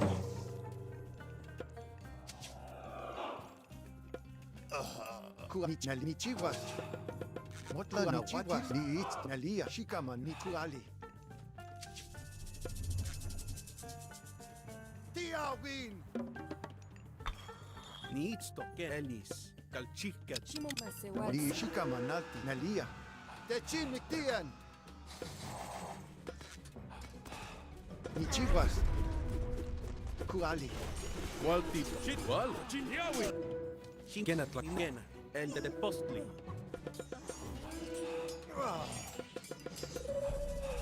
Ni Chivas. Ni Itz. Nalia. What does this do? Oh, what does this do? Ni Shik. Motla na Watil. Nalia. Kuali. Ni Chivas. Ah, Ni Itz. Shika na Watil. you should have a fairly absolutely gigantic power spike. Unfortunately, I didn't get one of the Ni Itztok. the Deuteroonies, but I wonder if I can just drop Shika Manalti. Blood Pact onto like one of these guys and I can just kill everyone. Go. Kuali. Ni Chivas. Kuali. Ni Nalia. Motla na Watil. Nalia. Motli na Kuali. Motli Itz. Ni Nalia. Ni Kuali. Shot Shik Nalia. Ni Chitla de Witin. Nalia. Tiawin. Chikamanal. Motla nawat. Chikamakena. De postli. Ni Chivas. Chitrak de witi.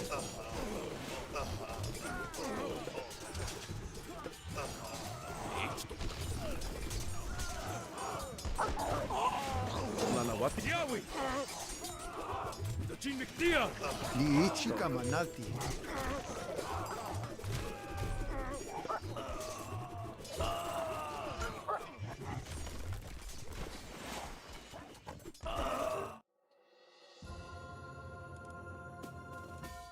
GG!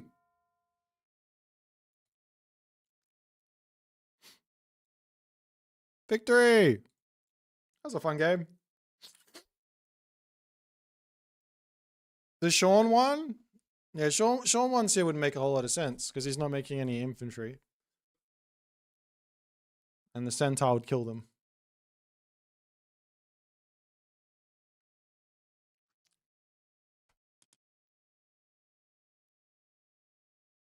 Yeah, I think I could have played a little bit less chaotic after I killed both the town centers, go on Mythic Age, and then grab these guys. And then I would have been able to kill all his centaur, and then he wouldn't have had anything left.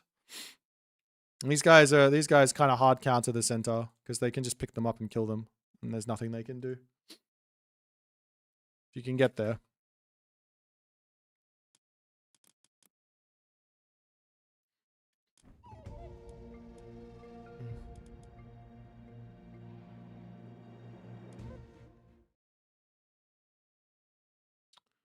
No, there's lots of ways to deal with the centaur on land maps. For Whittler Potchley, I think it is arguably a little difficult. But you go this, and then you can get to the heroic age for this, and then the obsidian butterfly with this and this will be able to kill all the centaur if they don't have ceasefire.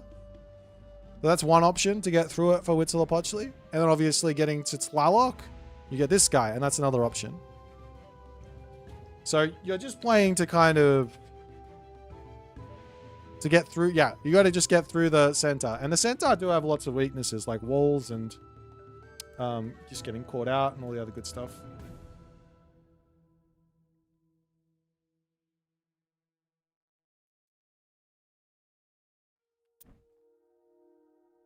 Oops.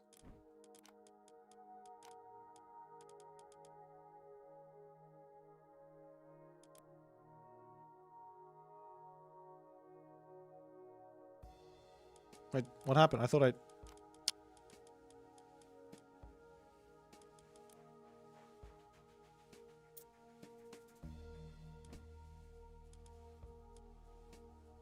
Yeah, you're probably just getting a little impatient, Funkstar. It's not like it's easy to kill the centaur, so it's not like it's... Yeah, you have to work hard. Of course, I had Mirage, so it was a bit easier. But I also think if if maybe he went for like a 2 fishing ship, fast classical age into rushing me into getting all of his fishing ships as well, I think my life would have been tough. Eagle Warriors aren't a solution versus the centaur, no.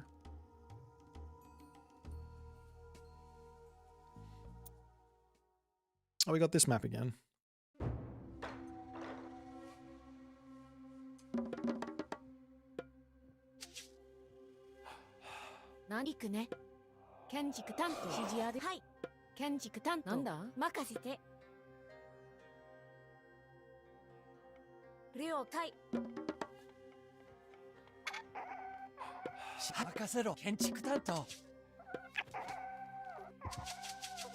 Okay, so I was just trying to analyze my base there for ways to play around the early game Blood Pact.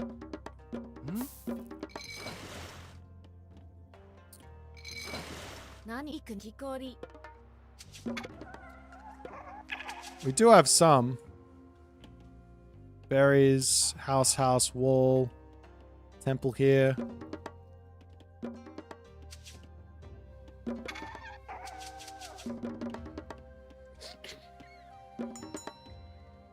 Should be good.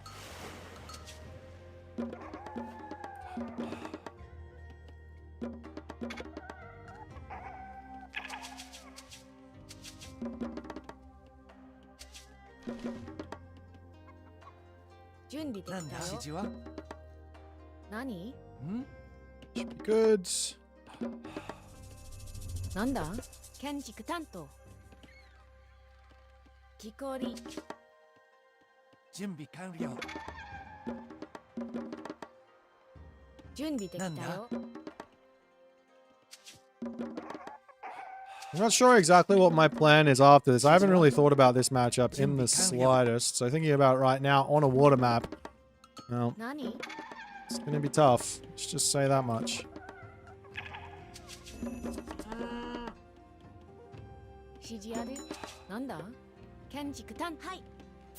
何任せて。建築担当。ん建築担当、建築担当、木こり。Okay. なんだ指示は準備完了。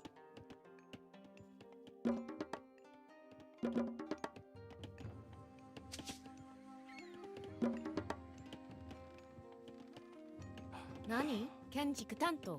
採掘。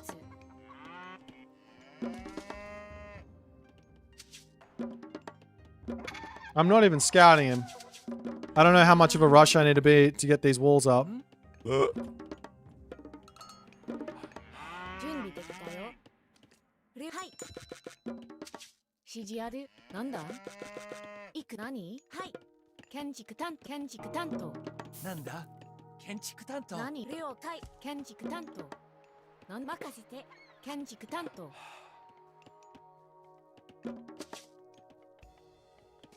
何行くね。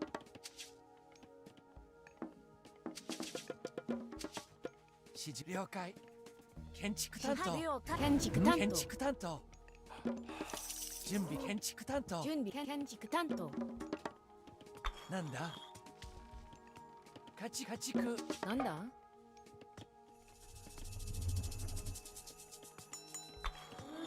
指示は指示や何細工。何はい。何準備完了。何行くね。指示ある。攻撃よ。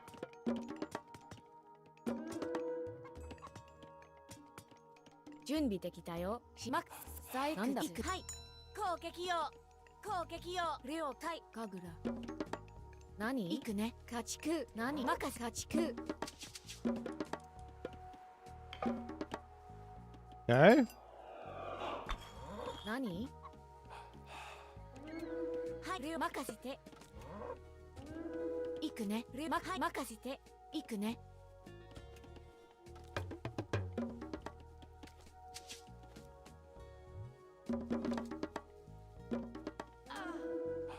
Oops. 指示了解。はいなんだはい。準備建築担当。任せて行くね。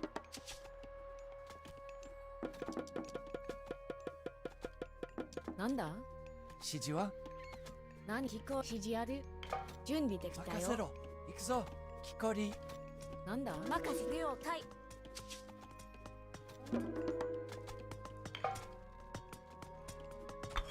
何はい何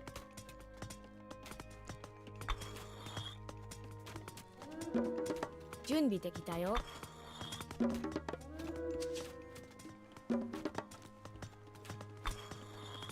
指示ある。何はい。了解。行くね。なんだはい。攻撃よ。何了解。行くね。木こり。なんだ準備完了。了解。指示は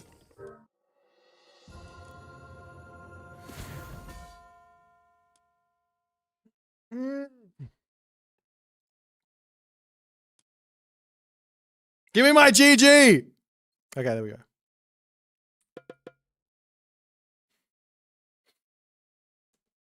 Oh! And then I cast this.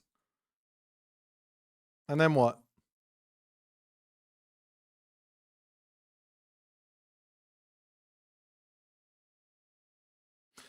You was cooking, but this wasn't supposed to be water and back gold mine. Now that's perfect. Perfect here. Quickly cast the Illuminati versus Pegasus Rush. Sure. The idea is lumber outposts on my gold. Yeah, but if this was actually a threat, I would have just taken my villages and shanked it down. Like, it doesn't do anything.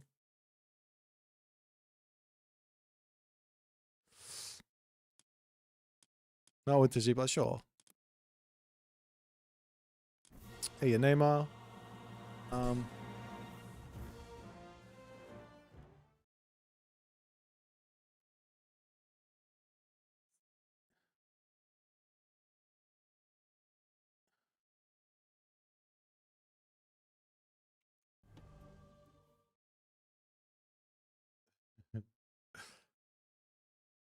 I have enough favor for 2 Tejipla with only 1 Vilsack.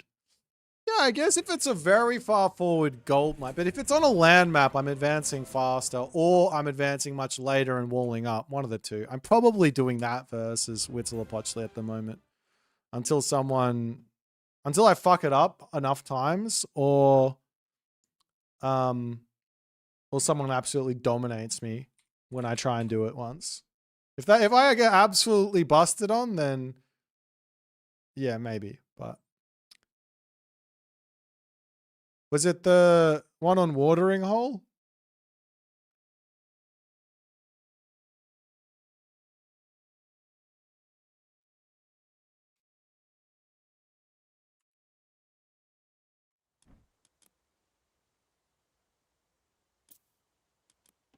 Okay.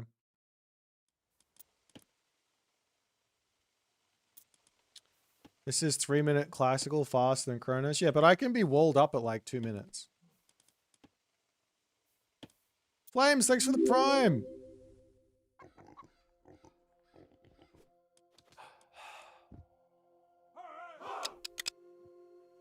One thing I didn't account for is that the Huitzilopochtli Tejipla can attack you through the wall. Did not account for that.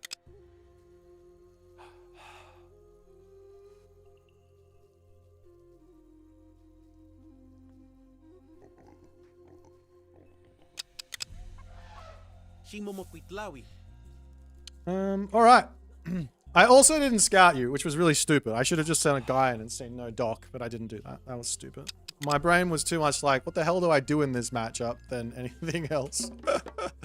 Alrighty, we got ourselves a game here in the bottom of the map playing as Huitzilopochtli, the ultimate Huitzilopochtli.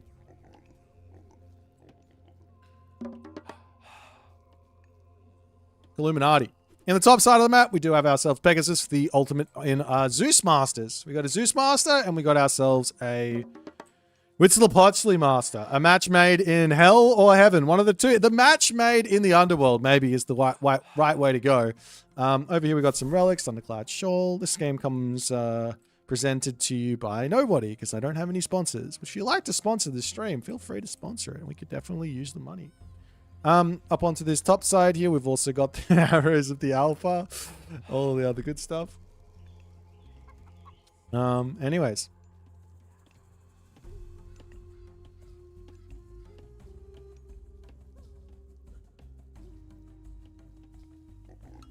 Temple coming up for Pegasus as well, as I'm interested in how Pegasus deals with Huitzilopochtli. Of course, he's got Bolt, so that's going to deal with Blood Pact, but that doesn't necessarily mean that Illuminati doesn't need to just walk up there with Tejipla straight away and start harassing him. Do you know what I mean?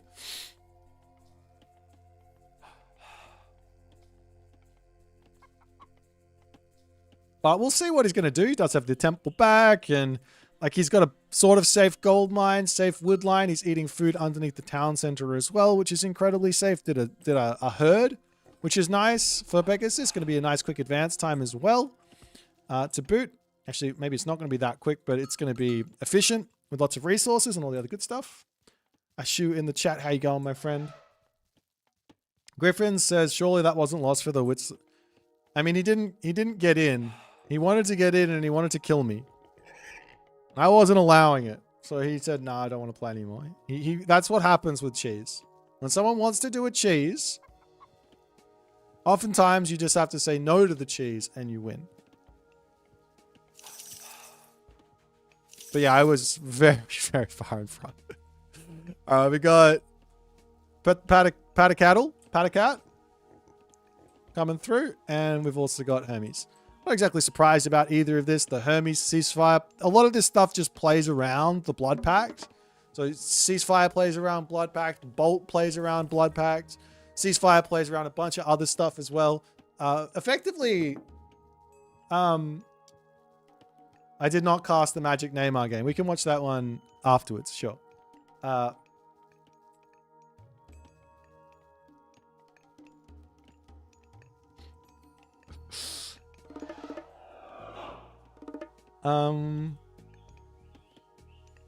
was I going to say? I've completely lost my train of thought. Stronghold, you said, isn't this supposed to be my day off? Kinda, but the problem is that with my current schedule, Tuesday is busy for me because I play basketball. And then I finish basketball at like whatever time, and by the time I get to streaming, it's already like 10 p.m. There's not enough time. So until my wall's coming up. Nice walls from Killing Out. A little bit on the late side there. Oh, it doesn't get it up. Unfortunate. We do have the Agave Bloom coming in to just heal up everyone as Illuminati is literally just step back, step back, step back. There you go. Build the wall. Click the middle. There you go. And now he should be okay. Of course, the Jason is going to get, or in this case, not Jason, John Tamars is going to get a lot of value here because he's taking away the Illuminati Agave Bloom. Meanwhile, we do see the Warrior Priests charging in to try and get some damage back onto Pegasus, and he does go for the Blood Pact. That has to be a bolt. And then the game continues on, and everybody is feeling fancy fresh. How tall am I? I'm about 6'2", if I had to take a guess.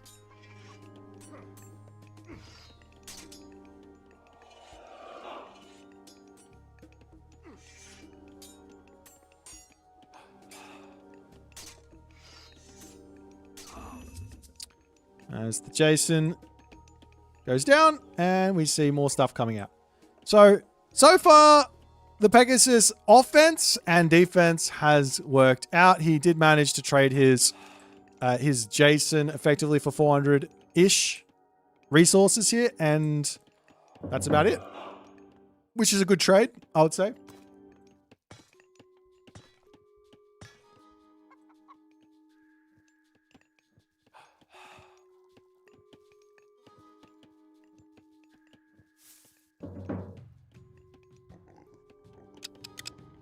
Illuminati makes his move over onto the left, and he's going to start going into Spearman. So at this point, I say life gets difficult here, but it's only difficult. Actually, you know what? I think Huitzilopochtli can Village Center here. And can Village Center versus Poseidon as well. In hindsight, I think that's probably your best bet. You do a Village Center, and then you go to the Heroic Age. I'm going to lock that in as a really, really nice way to play versus the Hermes.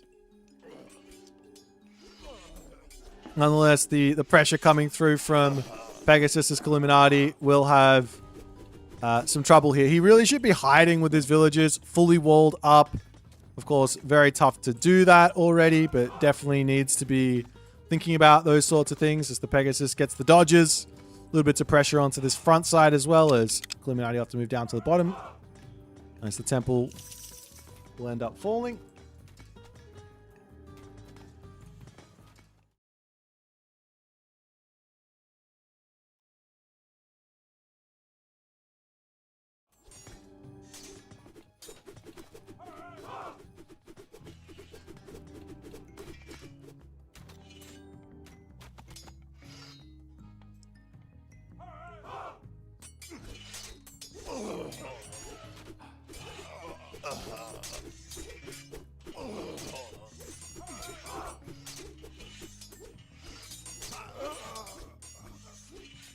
Yeah, trying to take these fights is just tough, man. Like Pegasus's micro, that wasn't good, but Pegasus's micro is just so obscenely good. This is just a masterclass in just getting out control. But it's also not even that Illuminati's control is bad. It's just that the micro advantage is well and truly in the hands of Pegasus. And Pegasus is just going to be like, give me that. I'm going to just take it to the bank and live the dream. I'm not going to lie. I'm watching this game. Mechanics told me to watch this game. But I'm not sure this is going to be... I'm not sure this game's going to go all too well. I'm pretty sure Illuminati is just dead here. What else can he do? Get heroic age? He loses the temple. His main base now open. Does get a Tejipla bake in there. Mechanics would never lead me astray. All right. I believe you. I'm going to keep watching. The speedy guy is now coming in. Spirited Charge means these guys go up to 6-ish speed.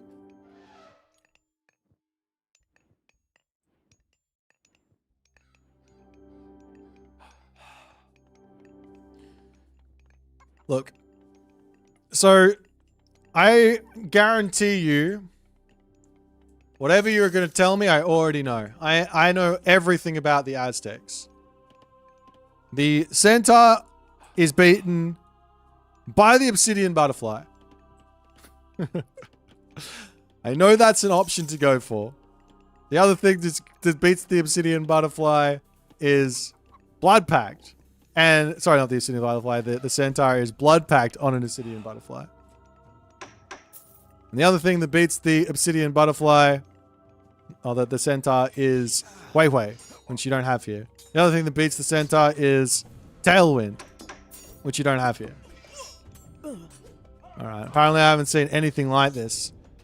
We might see a Purge kill off the Centaur as well. But even then, even if Pegasus loses his Centaur right now, he's still perfectly fine and reasonable in this game. Walls going up everywhere is smart, but he has to play around the butterfly because the butterfly traverses water. It is amphibious because it can fly.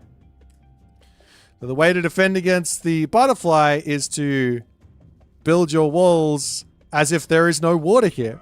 So connect the tree here to here. Connect to here. Then we're going to look up over onto this side and connect over to here. And then we're going to connect to here. Then you connect over to here and you connect over to here. And you'll be all good.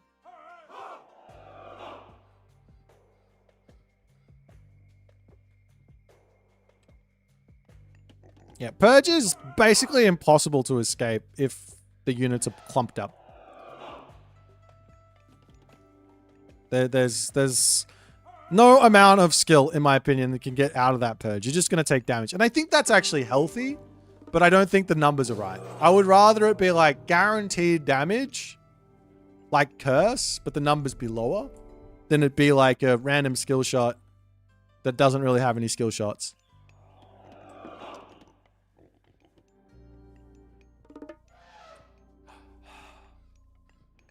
Total spent for Boit walls is 9k gold. No, it's not that much. Actually, we can see. He's got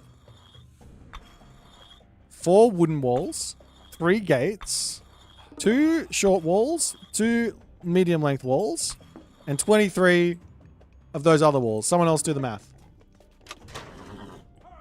Nonetheless, the butterfly is going to be searching. It does have... It does have its upgrade, so it's at 5.8 speed. Going to be coming in onto the back. As the Tejipla sitting in here, and the Obsidian Butterfly gets the damage onto all of the Hippias, and all of the Hippias take a lot of damage. They do manage to survive, but that's painful there, as Pegasus is going to get himself a little bit of life steal to try and get his units back up to full HP.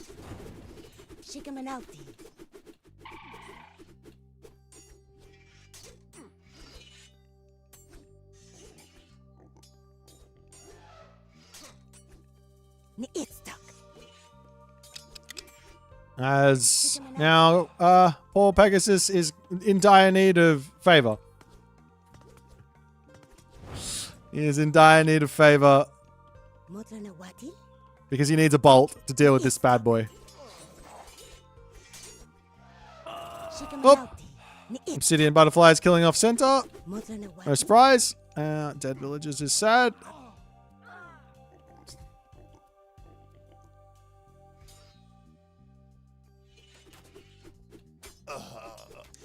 Well, the game continues along. The Obsidian Butterflies do get obsidianed by the Odysseus, though.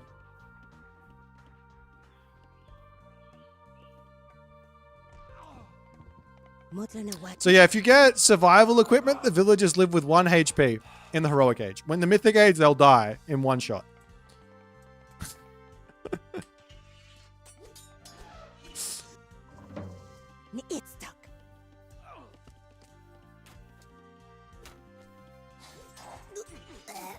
How did this unit get past pre-release testing? To be completely honest, I didn't even see it.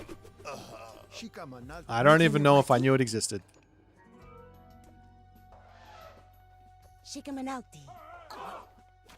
There's a lot of non-finished shenanigans in the stuff that I get to see as a someone who sees stuff beforehand.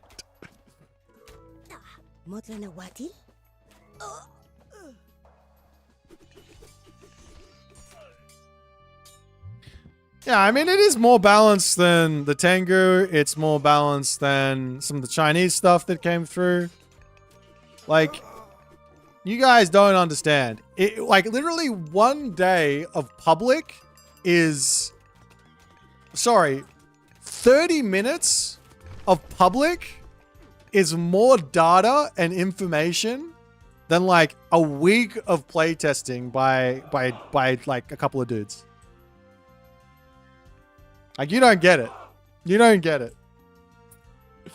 Like, literally 30 seconds. 30 minutes with everyone playing. It's more information and more stuff getting figured out than 2 weeks of bloody playtesting.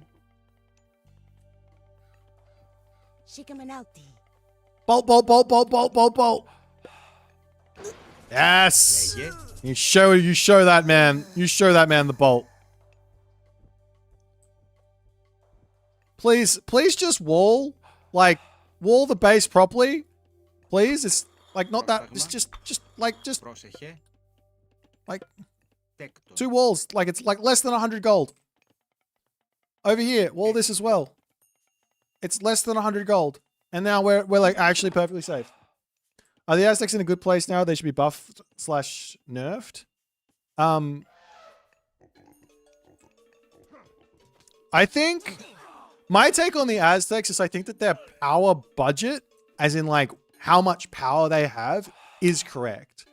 My problem with it, to some degree, is a couple of units feel a little bit too strong and a couple of units feel a little bit too weak. So I'd love for that power to be shifted away from those units a little bit so they're still usable, they're still good. Like the Obsidian Butterfly should still be a usable unit, right? We want it to be strong, we want it to be good, but at the moment it has too much power, so it should lose some of that power. And there's some other units that should see a little bit more play that could take a little bit more power, if that makes any sense.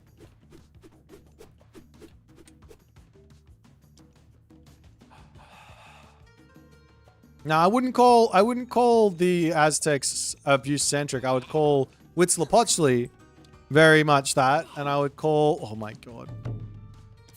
Grab this tech. At the very least, your villagers would survive 1 special attack.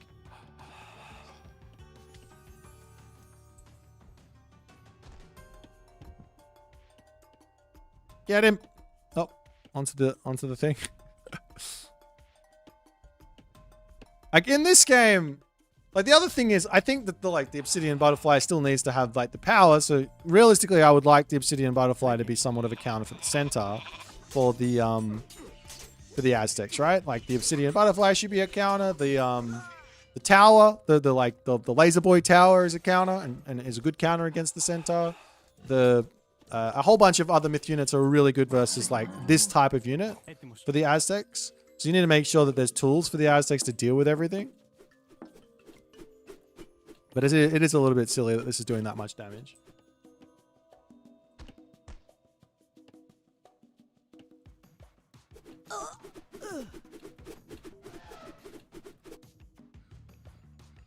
Now we are going to have the Altar Phaistos.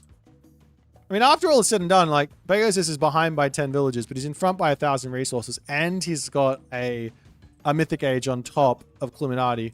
No, he doesn't. They are both going to the Mythic Age, so it is basically an equal game moving into the next portion here.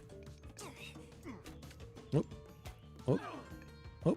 Obsidian Butterfly gets away, gets in, gets the damage, gets out. Living the dream. No. I'm gonna be here. I'm on the fence. I think it's too strong. Don't get me wrong, but I'm also like, this has a very, very tangible weakness, and that weakness is walling. And the fact that it's amphibious just means you have to spend more than whatever this is to wall your base in. Just a little bit more. It's really not that much more to completely new to the raids. I'm not with you guys. I think these raids should happen if you're not prepared. And I think you should have to prepare for them. Like I think that's a good thing.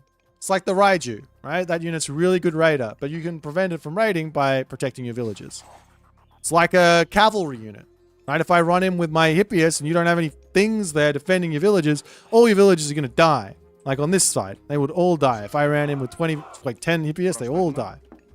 Of course, I would have to build a dock to get here, but I'd be able to do that, even without getting the obsidian butterflies in there.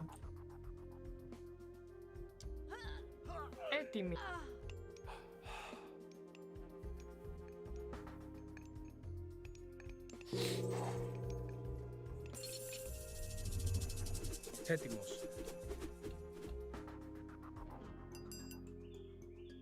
Underworld is also an option in this wall versus wall. Yeah, but Huitzilopochtli doesn't have Underworld.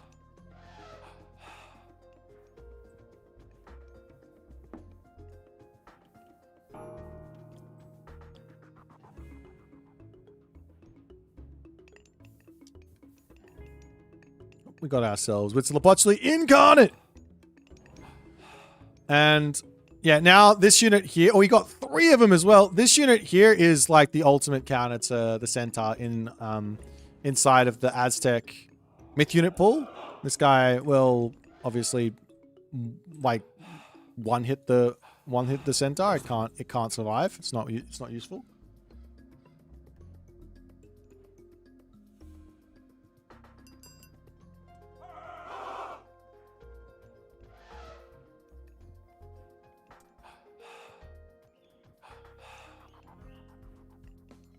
I mean, I said it a billion times, but I think that the actual damage or the DPS that the Obsidian Butterfly puts out isn't crazy. Like the special attack doing how much damage it does, and then the auto attack coming out of it, and over like 20 seconds you average it all out and you'd be like, that's how much. It's actually not that bad. But the problem is that it all happens at the very start of the 20 seconds, and then it's sitting there kind of not doing anything afterwards. Like it's doing like the 50 hack damage, and then it's doing the like ridiculous amount of divine, but then it's just sitting there doing 30 hack damage per second.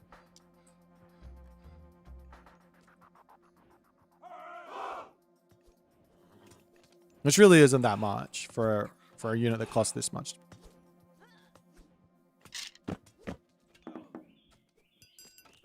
So if you were to like neuter the special attack, then it would be pretty average, is what I'm trying to say.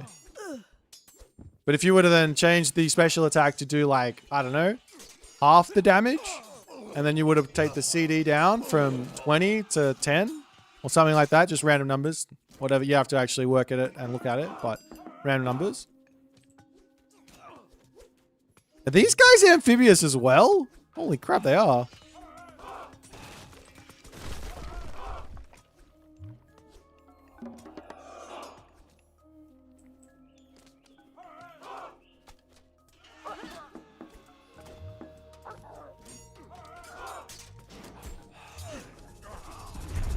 Oh, he's faster in the water? Really? That's wild.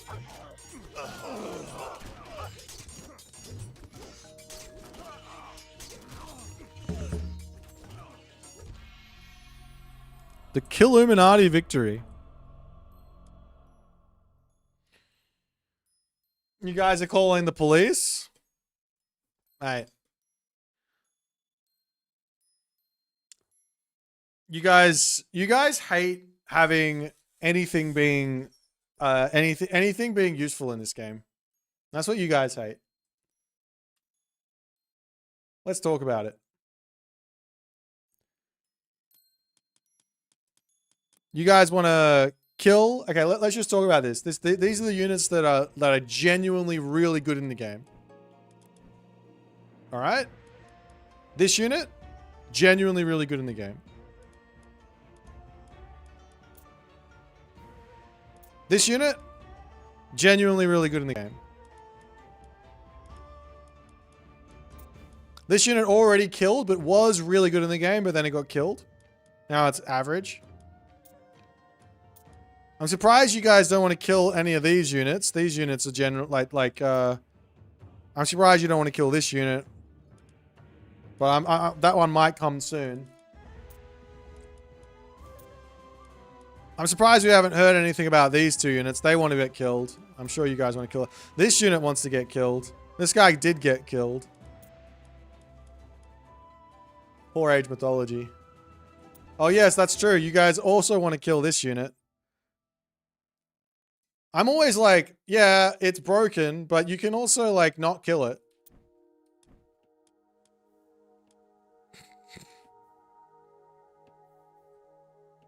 Tengu's still decent. I mean, yeah, it's okay.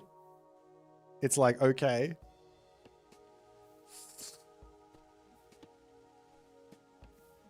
What's with the portrait? It's a mod. This is this one. I was hired to do this, believe it or not. Do not download if you're afraid of handsome bald men. And we can take a look at Neymar's thing. But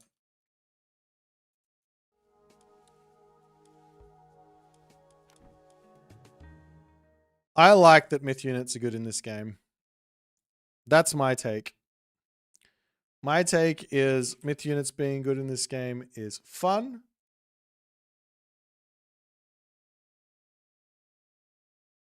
And that's it. I like fun.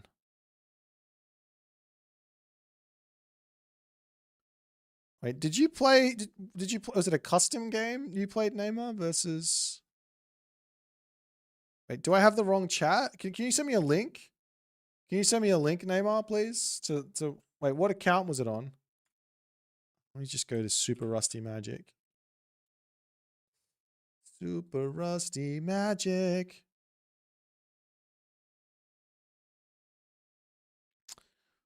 Which one do you want me to watch? Do you want me to watch the Kronos versus Tsukiyomi or the Tsukiyomi versus Kronos? I'll just watch them both. They're both kind of short.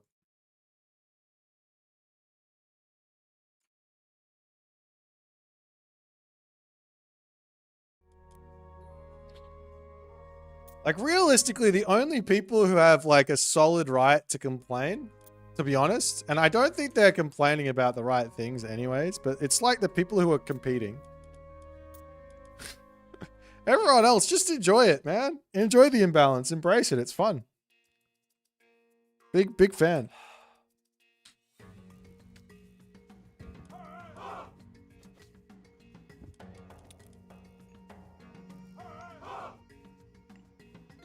Herr Joes.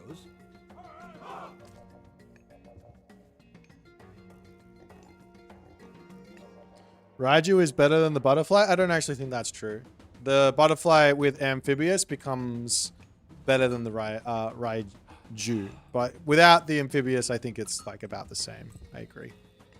Now, that being said, you can't really kill villagers in one hit with Raiju. You need 3 Raiju all to hit the special at once, and I don't think that's possible. Alright, so we're going to speed through this. I'm going to watch this for the sake of learning, because Neymar's Kronos Rush is actually quite good. I want to see what he does, and I want to think about ways in which you can actually beat this, because realistically this is the stuff that you're probably going to have to face if you were to face a Kronos in tournament. And I don't really like Kronos players playing Kronos Rushes and then having the game finish at 5 minutes as a tournament host. I'd much rather see the games go much longer, like a 40-minute game, like a Freya versus Kronos 40-minute game. That would be a much more fun situation for me to watch as a tournament host than a 5-minute resign that I've seen one too many times in tournament.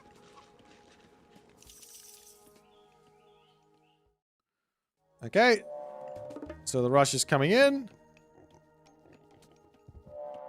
This Magic doesn't scout. He hates scouting. Fair enough.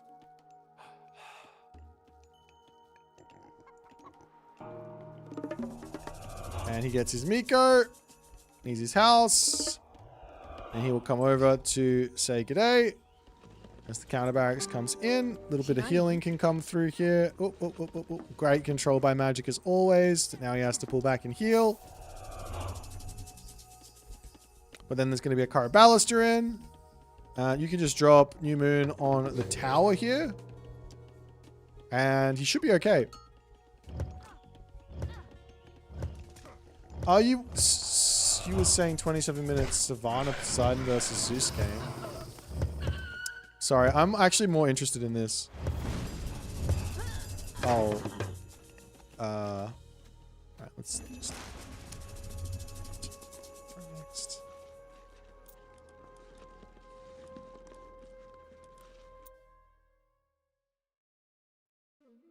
Is this the same one? No. This is a different one.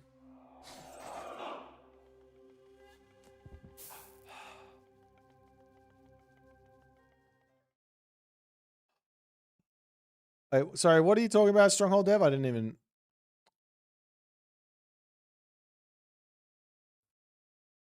Yeah, magic just misclicked. Not really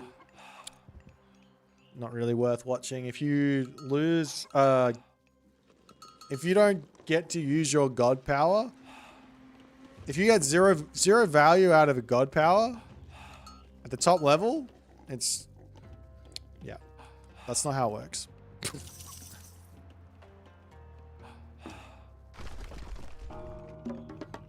Oh, he's going Ameno Uzume. That's interesting. I like that. That makes sense. As long as he builds the weasels, it makes sense. Yeah, deconstructing the tower will just result in a better tower getting built.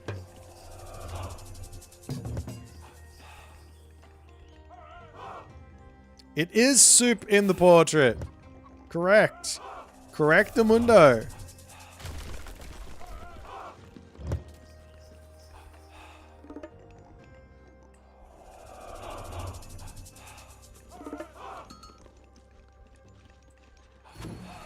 Alright.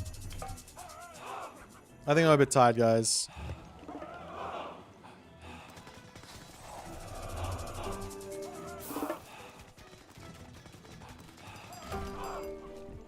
Here goes Town Center.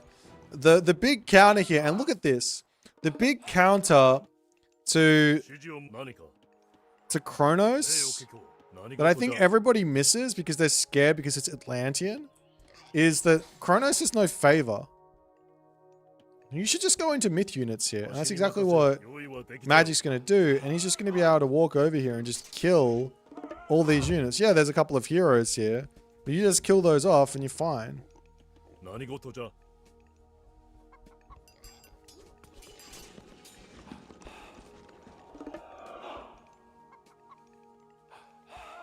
But if you just sit here and you don't attack, then it's not ideal, I guess. But Magic is waiting for a death ball of some sort, which could allow the Hyperion to come through.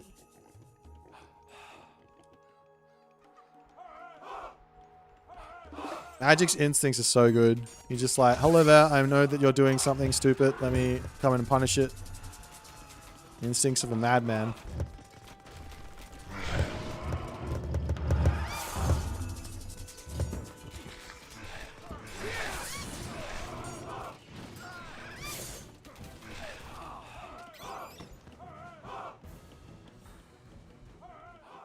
Japanese is so much weaker when they have to build heroes. It's not like Atlanteans where they have good human units underneath. The value of Japanese heroes is way lower. Yeah, I agree. Japan has got other strengths. Japan has got other strengths, other weaknesses. This game is a game of asymmetry where certain civs have got better things than other civs.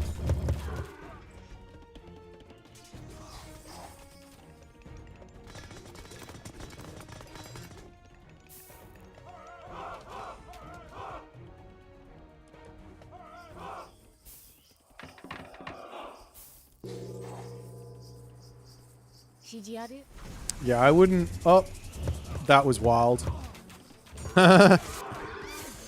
I wouldn't go 2TC on this map as Kronos ever. Ever. It just doesn't make any sense.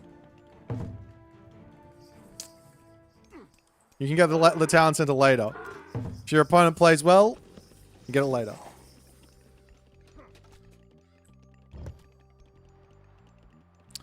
I love to see this though. Magic building myth units makes me a happy man. I'm a big fan. Magic needs to build more myth units.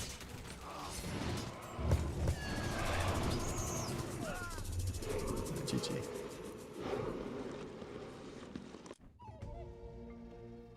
Alright guys. Unfortunately I think that's going to be the end of me today. We are past my bedtime. I am fading quick. I'm going to send you guys over to Neymar as we just watch his games. He's currently streaming. And I'll see you all later.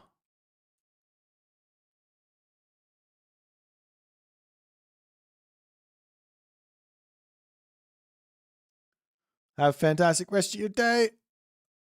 See you all later. Bye-bye.